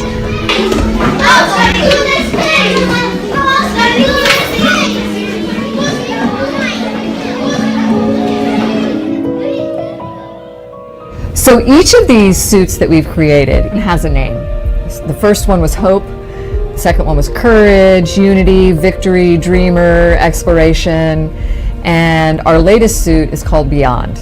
Beyond is the ambassador for Spaceship Earth, and we want every kid that's worked on this spacesuit to know that one of their most important roles is as crewmates here on Spaceship Earth, and for them to understand the simple lessons that we learn when we go to space, like, oh my gosh, we live on a planet. We're all Earthlings. The only border that matters is our thin blue line of atmosphere. And we're hopeful that these lessons become a reality for them very early in their lives, and that they would hopefully carry them forward in their lives as crewmates. We're going to be healthier if our planet is healthier, and kids really get that. It's something beautiful that everybody should experience, that little sense of that spark of knowledge that they gain in that second. And that's a moment when they are transformed. And Ian had told me, he's like, these kids who are going through what you hope is the worst thing they will ever have to deal with in their entire lives, pediatric cancer in a refugee center somewhere, orphanages, places that, you really don't want any child to ever have to be, they will come at you sometimes with the most beyond their years wisdom. There were families whose kids didn't survive, who had their work go up, and they were able to come to Mission Control and sit in Mission Control and see the astronauts wearing their kids' artwork and see that coming back to the world is a kind of spiritual version of space. Having gathered your strength, a will to win, and all your courage, you, our young artists and dreamers, took up paint and brushes in order to put your innermost dreams about life and happiness on a spacesuit. I'm painting with this little girl. She's going through cancer treatment. It was amazing to me to watch how when she came into the room, she was really pretty tired. And then we start painting together and talking about space, and she's sitting up straighter. And she just out of nowhere says to me, "What you do as an astronaut in space, that must be a lot like what I'm going through here in the hospital." And so I'm just like, "Oh, well, what do you mean?" And she just kept talking and painting. And she's like, "Yeah, when you're in space, you can't see your family and friends the same way. You can't just go outside anytime you want. I think they're doing all kinds of tests on you." And she's like, "And I think you have radiation. You've got this radiation thing that," and I'm like, holy moly. So perfect. And talk about beyond your years wisdom. I was just like, you are exactly right. Our spirits are connected to this universe, and that there's something that I felt like was outside of the norm of the space program that gave this something, a different meaning. And I think a lot of the people who touched it from the space program felt that way. I knew that this work with these kids, making art spacesuits, making art videos with what they do, and working with them in these settings, I discovered my next mission in life. I knew I had gone to space and done the things that I did there so that I could come and be in that place and doing this work. See the kids' reaction of the finished product. And then you think it's all worthwhile. That has been my experience throughout this process, working with the Space for Art Foundation. This is all worth it. There is nothing we can do that would even come close to the trials that these people are going through. And if this helps them, if this helps the kids, and it clearly does, right, then there's nothing we shouldn't be doing.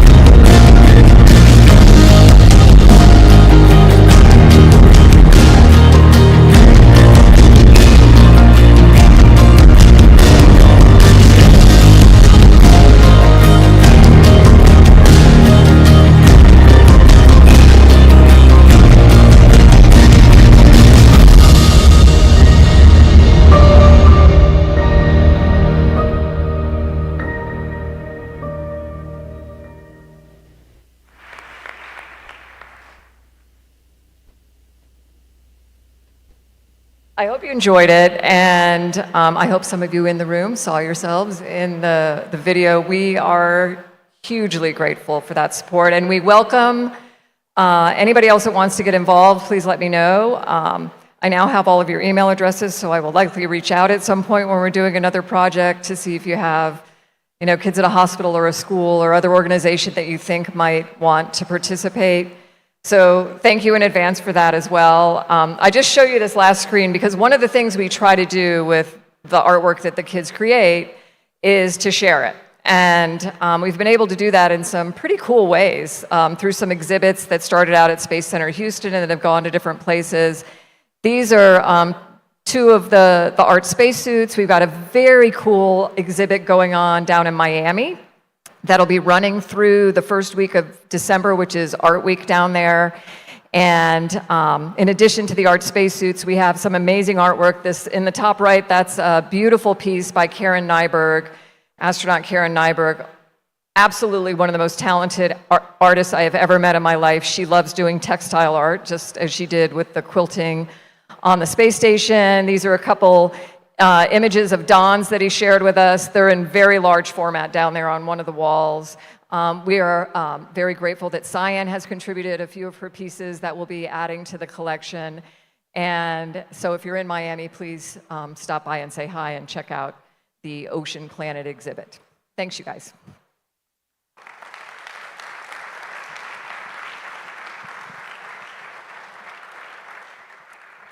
Nicole, this is an extraordinary project, and it shows that we can use the aura of space and to bring it to the people right here on Earth.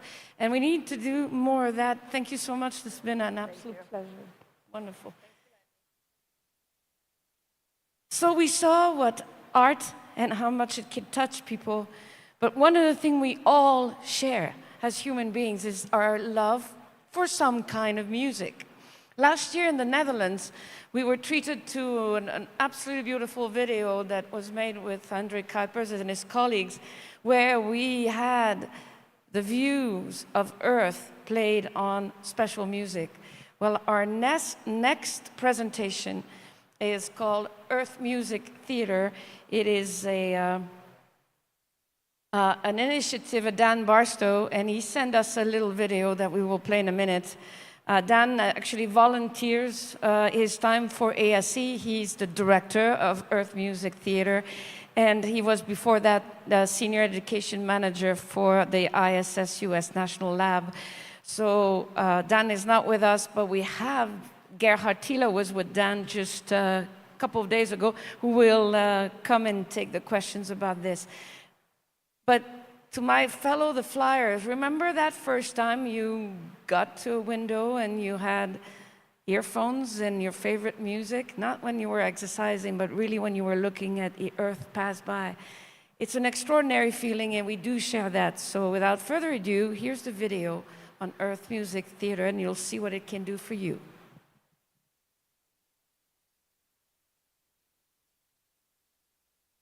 And welcome to today's session on Earth Music Theater. I'm Dan Barstow. I'm director of Earth Music Theater and on the volunteer staff for the Association of Space Explorers. It's a pleasure to be with you here today. A year ago, we spoke in the Netherlands about our new program with musicians and your stellar photography as a new website to share with the world your glorious views of Earth and the joy of music. Today, I will give you a progress report. We committed to make 52 movies over the course of the year, and we did that. Spectacular movies that I hope you've enjoyed seeing. But I also want to tell you about the tools that we've created to use these photos and movies, and how we will make these tools available to you as ASE members. Of course, we designed our mission patch for earthmusictheater.org, a project of the Association of Space Explorers. But more importantly, we established a type of creative art form that many people around the world have enjoyed. We've worked out agreements with some 42 musicians. We created all of these movies. They combine the best of your photography with some truly world-class award-winning musicians. They've all donated their music for our use in this program, and we appreciate the photography that you've done. To do this, we had to invent some new tools, more powerful ways to access, search, and explore your photography, and also to create the movies that you do when you fix mount the camera into the window. Sure, Earth gets the credit, but there's so much that you do behind the scenes to make these photographs work. Many of you are also musicians. Here's Katie Coleman. In fact, we just performed with her in a Earth Music Theater live production in Massachusetts. She played the flute as we showed these beautiful movies. So now let's dive in. I'd like to show you a few samples. You won't see the full movies, you won't hear the full music, but you'll at least be able to hear something of what we've done. Astronauts of ISS 43 made this really spectacular film of the aurora over Scandinavia.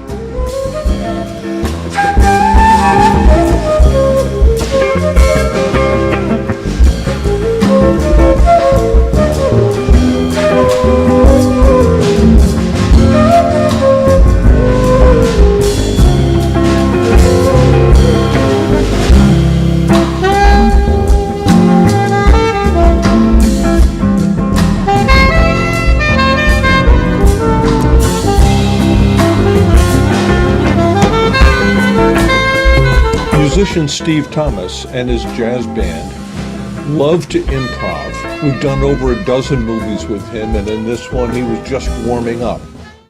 Let's do another one based on some movies from ISS 52 of the sunset. A glorious zoom in.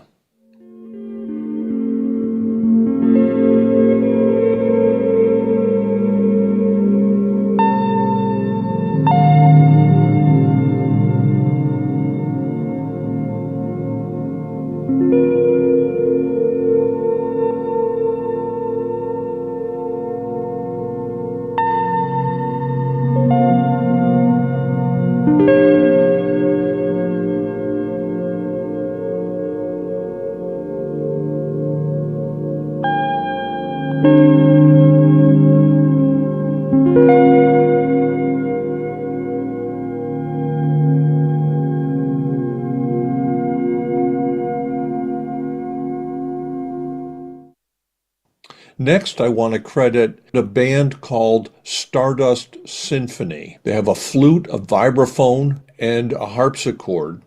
We performed as part of our Earth Music Theater Live series at a big event in Leipzig for what they call the Klimakonzert, calling attention to issues of climate change and planetary stewardship. Here is an aria for Earth as we fly over Patagonia.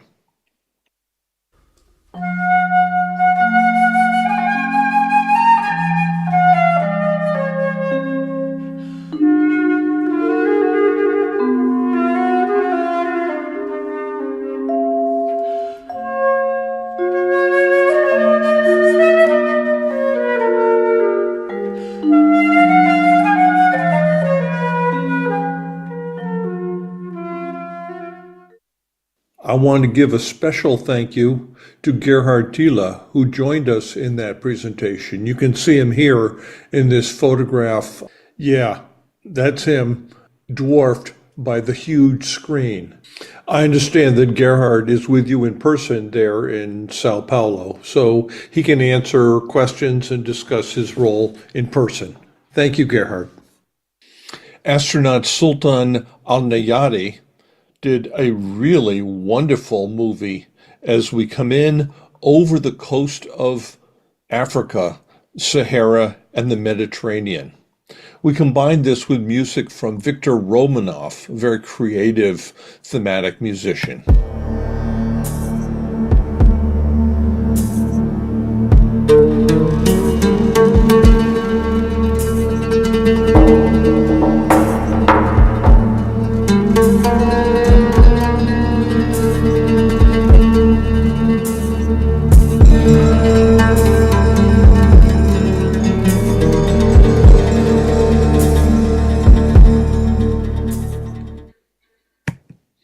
Next, an example from Butch, who, well, they said he was stranded in space, but he certainly enjoyed spending a lot of time doing some absolutely fabulous Earth photography.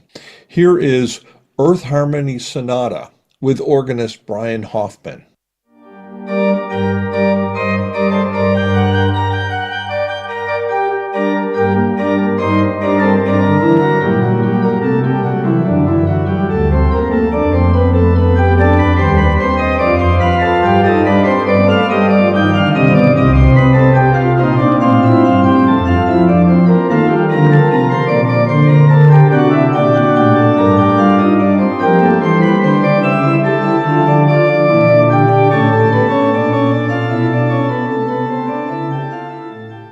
We released that movie called Earth Harmony Sonata on Earth Day.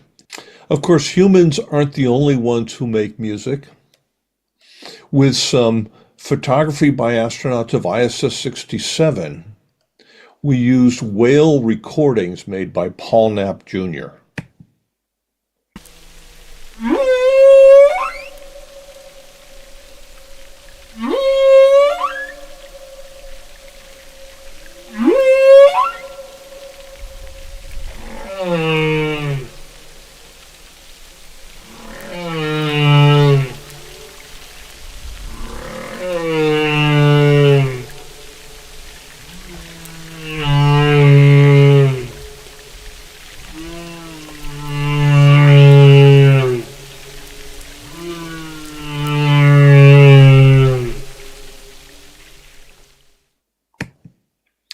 Then we expanded out a bit and offered up the opportunity to young musicians.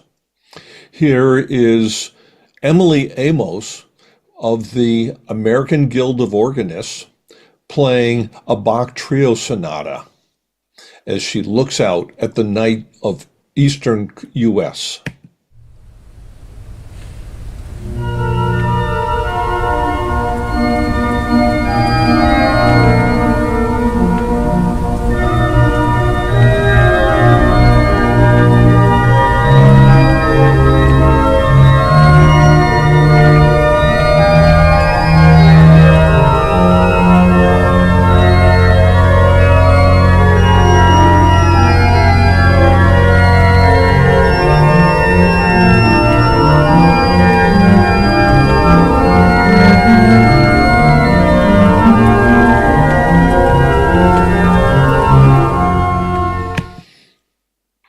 Now on to a bit more lively music with Heart and Soul of Dwayne Haggins and some aurora photography by the crew of ISS 65.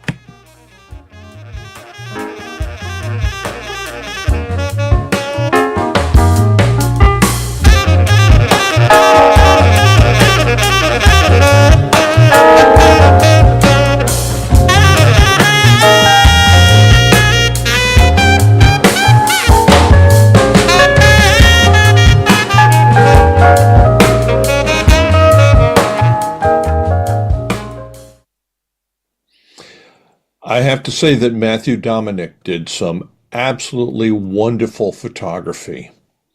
Here, a Japanese musician, Hiroshi Ebina, was quite inspired by his views looking out at the dragon and the aurora.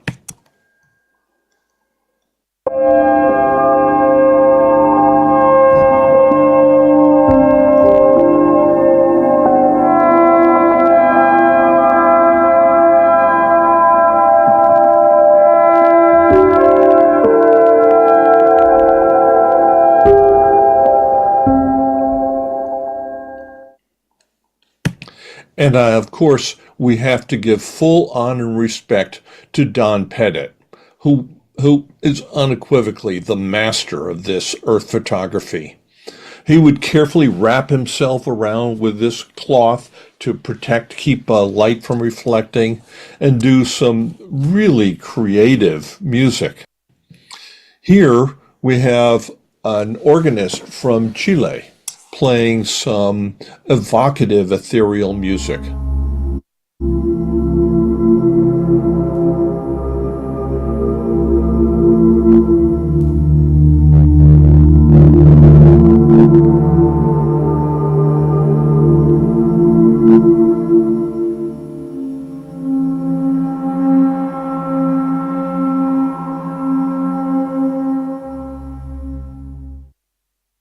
So that's Earth Music Theater. I think you can see it's quite a production from the Association of Space Explorers. All of these are available for free in full K, superb sound on earthmusictheater.org. Please watch, enjoy, and spread the good word. But now, in this second part of the program, I'd like to talk to you about the tools that we had to create that may be able to help you as astronauts explore your own photographs and movies of Earth. So here's my desk. This is where I do much of the work on reviewing the images, ingesting them, exploring them, combining them, taking advantage of a lot of powerful tools. But it's always been frustrating, the amount of work involved in doing this. There must be a simpler way. We began by using Gateway to Astronaut Photography. You're all, I'm sure, familiar with it. I'll give a lot of credit to the Crew Earth Observation Program. They do an absolutely spectacular job managing the Earth photographs, supporting you on orbit, giving you science targets, and so on. But in reality, the website, while it's reliable, is not a rich and powerful creative exploration environment. So I started using tools like Lightroom, used by many photographers. It has a lot of power and has really helped us in many ways, but is still a bit cumbersome for the complexity of the work we want to do. I also use DaVinci Resolve, a commercial movie-making system that enables us to take the still photograph sequences you take and make them into animated movies. But you know, I long dreamed for many years of a system that was optimized for these Earth photographs. We tried working with a number of different programmers. We even worked with the Supercomputer Center in San Diego. But it just was a difficult task to grasp and make this customized just for our need.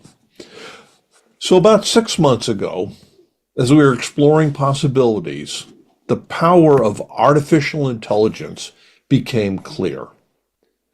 These systems, Claude, Gemini, and others, are incredibly capable programmers, especially if working under the guidance that we provide in what kind of a system we want.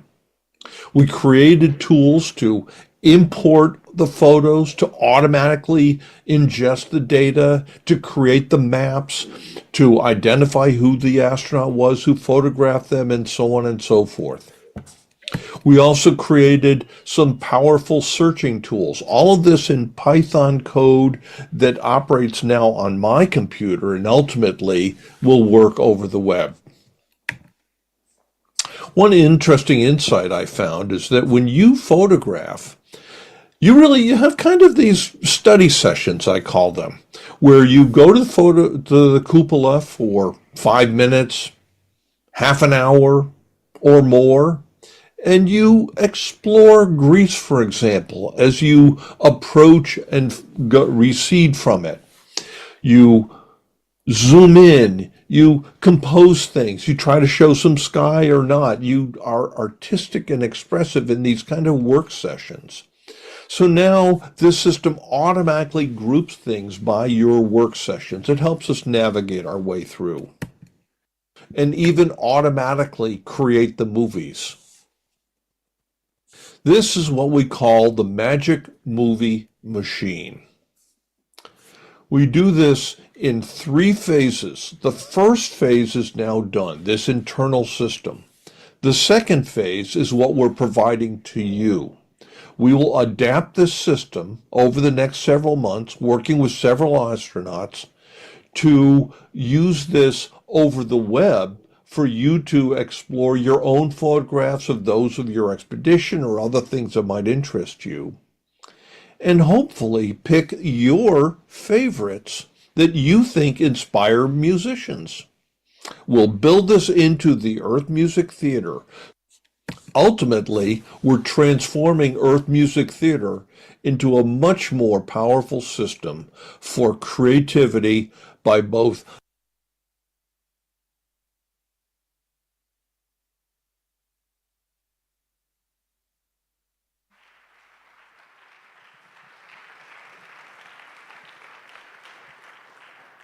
So if you understood, you can download those examples that we've seen already directly from the website, and you can use them in your presentation, but soon you will be able to use your own photographs or pieces of film and then put your own music to it in an efficient manner, and to perhaps give us a real live exercise of this. I'd like to ask my fellow sardine Gerhard Thiele, who flew on STS-99, took a lot of good pictures of Earth, so he knows what he's talking about, to maybe answer some question and give us a few words. Well, thanks, Julie. The main point, as you rightfully said, is these movies are available for you to download, and what Dan pointed out in the second half is we are working on tools to make the search for the pictures that you have taken easier and more available to all of you. So I personally think it is extremely powerful. I see that Dan is here. Dan, thanks for joining us. And if there are any questions, then I will forward them first to you, because you may be more prone to answer those. But if there are any questions from the audience, please shoot. The question. Yeah, wonderful hearing. This is wonderful. I'm wondering, is there a copyright issue? Why can't we put this on YouTube so that everyone in the world can enjoy it? Dan. Yes, there's no copyright problem to this. ASE works out an agreement with the who donate and give authorization to use their recordings, and we let them post the movie, and you can see the movie as well, so there are no copyright issues. We have signed agreements with all the musicians, and the music, ASE owns the copyright, but we let anybody use it. So we can create a ASE Earth Music channel on YouTube and post them all there? Yes, yes, we can.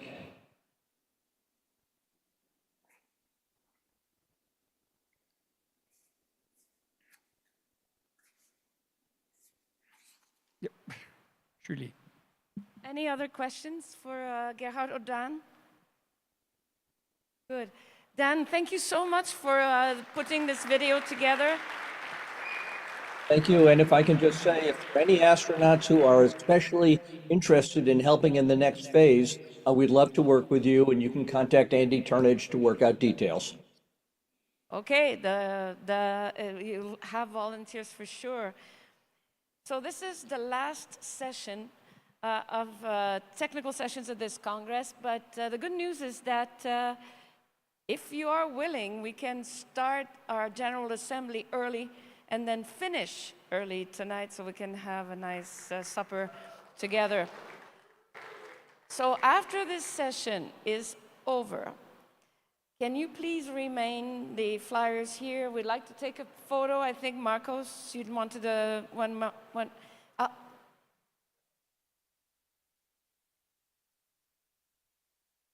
Yes, but I have one more presentation. Are our fellow Chinese in the room?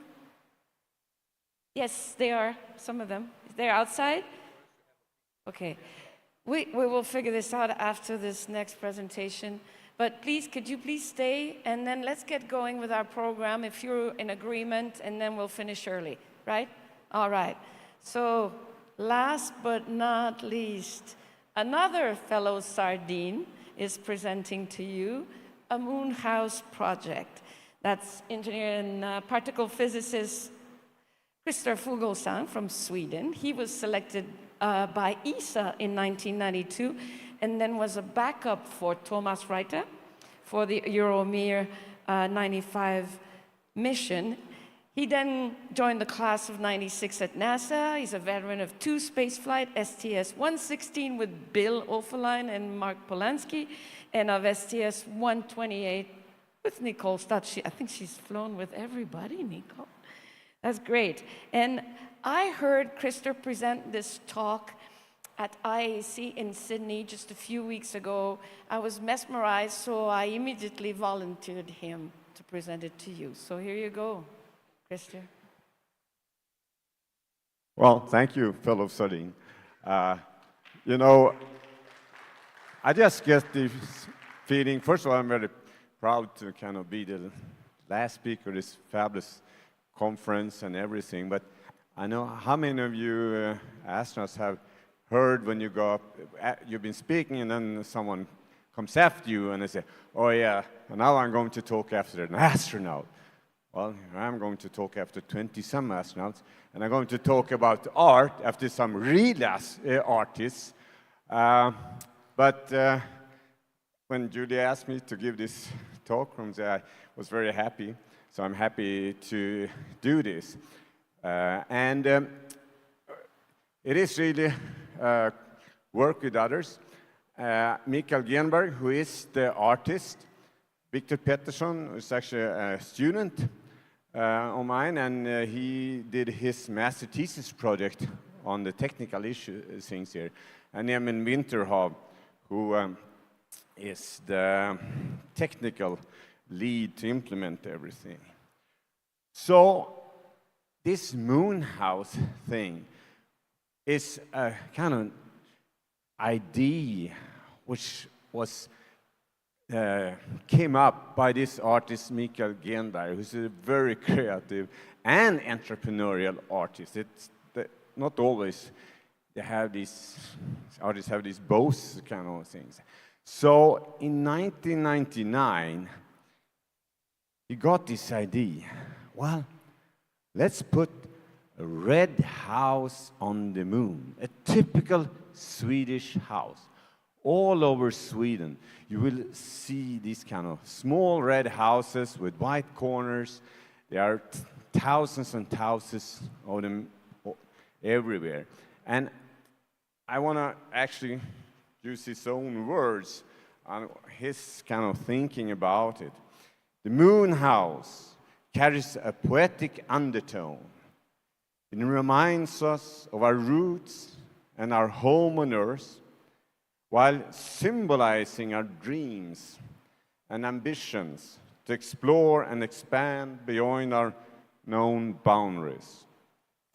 A red house gazing back at the pale blue dot, as Carl Sagan called our beautiful planet. So he presented this idea in 1999, and it created quite some interest, actually. And studies were done. The Swedish, well, sorry, yeah.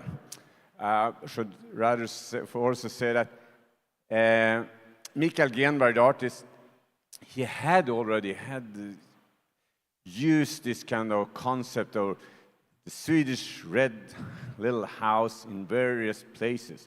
So I put them in trees, on the water, under the water, and even on the big building, signature building in Stockholm, an arena called the Globe, 83 meters diameter. So when he then actually came up with this idea and he presented it, as I said, it did create a lot of interest. And the Swedish Space Corporation did a little feasibility study. it turned out that it would cost a lot, many zeros. So it was clear that it was not really realistic at the time. But the idea and the dream lived on, and I was on a very early stage, actually kind of brought in a bit like as an ambassador for it. And when I did my second space flight, the STS-128 in 2009, I brought with me a little model which had been engineered to be kind of foldable. I brought it in my crew notebook. I wasn't sure that the bosses would agree to it, so I decided not to ask anybody. And at the time after I'd done this movie, I gave it to the Moonhouse people, and they said, well, please be very careful how you use it. I wasn't afraid to be grounded, because I'd already been told my ESA bosses long time earlier that I wouldn't fly again anyhow, but I didn't want to get into trouble, so to say. But okay, 16 years later now, I dare to show it. So, yeah, here you can see the engineering skills of some Swedish artists there. You have to see when it unfolds also. Or it's rather how you kind of stand. Finns det någon smart konstruktör som har tänkt till här lite? Så bara genom att trycka lite så här. There it is. Så får vi ett fyrkantigt hus. An interesting thing is that the size here is kind of really pretty much the size which eventually went to the moon. This was 2009, that flight, and it was still very expensive to go to the moon. But in the 2020s, there started to be commercial flights even, landers to the moon.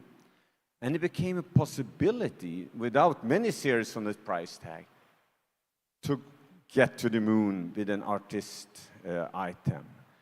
And iSpace had a hard landing in 2023, but when they started to plan for the second flight, there became a discussion there and connection, and it became a possibility, it became a deal to bring the moon house with iSpace with not quite a small price. And actually a private limited company was created, the Moon Housing Corporation, with friends and other interested people in this stupid. And I'm actually one of the investors myself. Well, even artists' work may need a lot of technology behind it. So in this case, here you can see the house. It was 3D printed in aluminum. The house itself, 55 grams only, but with a mounting device, which you can see to the right there, it added up to 80.7 grams. But there was other technological challenges. For example, the paint. As far as we know, no one has used before red and green paint in space. So that was developed to make sure it was UV resistant and could take the vacuum, etc. And here you can see to the left, actually, both the flight model and the spare flight model, and to the right, how it is together with the rover Tenacious, who flew with the lander Resilience to the moon then. Well, as you all know, it's difficult to make a good landing on the moon. Although there wasn't a big altitude we had to do, about 8 centimeters only, we still wanted to make sure that the landing we made, these last 8 centimeters, would be a good landing without tripping over. And therefore, we did a lot of tests. So at our own laboratory, we had was just focused on the release mechanism there and did a lot of videos to see what happened. And it turned out it actually got some rotations when it released, both in yaw and pitch. We did tests at the Luna facility, was mentioned by Andrew Mogensen yesterday, at the ASE in Cologne, on ground interactions. And we also made drop tests in a vacuum chamber to see how it difference between the atmosphere, and on the moon you don't have the atmosphere. And we noticed some differences, actually. We also, of course, the kind of main goal was to get the house to the lunar surface. But the ultimate aim was to get a really nice picture of the little red moon house on the moon, and ideally with the Earth in the background. So this was one of the major works our master student did, Victor Pettersson. And he started by looking at, let's see, I'll get the light, yeah. The location in sky by the Earth in blue here and the sun in red. Over the time, the operation would be on the moon. So this is about 2 weeks, then about 1 lunar day. And we would land, I don't know exactly when, but somewhere here in the morning, so to say. Unfortunately, we figured out that the sun, Earth would always be above the sun, and also in azimuth, they would be too close to each other, so it would not be possible to actually get the ideal picture you want to have. One had to do some photoshopping in the end for that. By the way, we were landing at 60 degrees north, so it was fairly far north on the moon. Actually, it's a typical area in Sweden, 60 degrees on the Earth. So we had to give up that idea. And then he did, Victor, a lot of simulations. So these are not real photos, these are actually simulated rendered photos. On what's the distance you would be with the rover. The rover would drop the house, then would back off and take some photos. And how close should you be? There was no focus on the camera, which is on the front of the rover. And it was pretty wide-angle camera, so you had to be quite close. So here is a photo as it would be from 1 meter's distance, and here's half a meter. Another problem is that you get the shade here of the rover, and how do you kind of want the illumination on this one? And we figured out, yeah, you need to be close to get a good photo, half a meter only. So we did a test at Luna, which is the common facility between ESA and DLR in Cologne at the ASE. And we are very grateful, thanks to them for the help. And what you could do there is a really great facility if you want to simulate something on the moon with a regolith, kind of how it looks like, and the illumination. There's a sun illuminator there. And so we dropped in various places. How much inclination could you have? What would happen if it's too soft in the surface? And how could you back off and get a big picture of it? So some lessons learned from this was that, as I said, it was a yaw rotation when released, and that didn't go away when you went into vacuum, but the pitch motion actually vanished, and that was probably because of some non-symmetry on the house due to the release mechanism and the air resistance when it will fall. The compactness of regolith was a factor for a safe landing, not trip over. And it's not easy to actually get a good picture. Well, the moon house was launched with the lander resilience on the rover Tenacious on the 15th of January this year on the Falcon 9. It took a very long and fuel,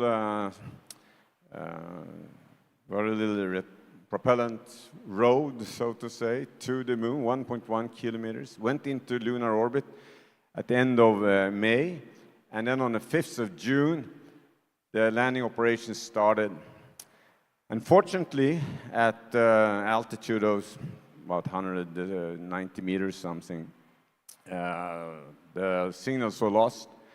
And afterwards figured out that was probably some failure with the laser range finder.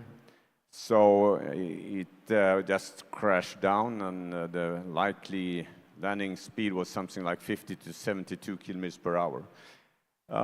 Maybe a little bit too much to have a soft landing.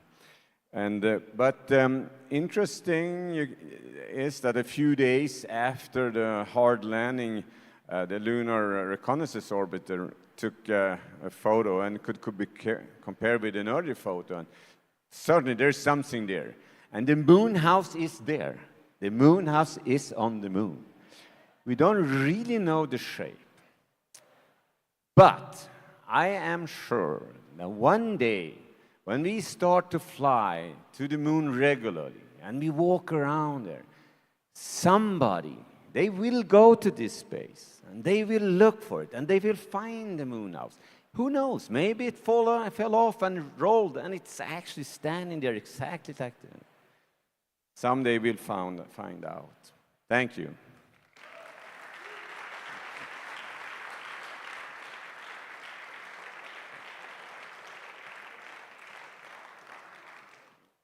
Any question?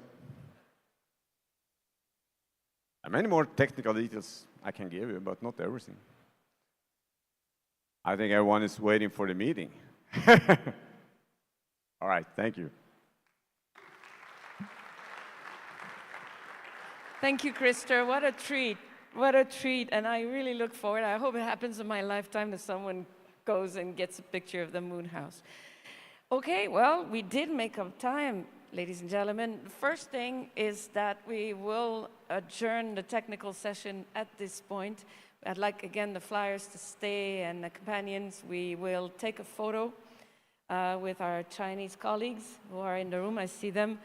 So as soon as we finish, then maybe gather at the front here. And then maybe very, very short, right after that, we'll start with our General Assembly. So that we can finish early. But again, thank you very much. Let me know if you liked that different aspect of Spaceship Earth. And if that's the case, then maybe we can do this again. Thank you very much for your attention.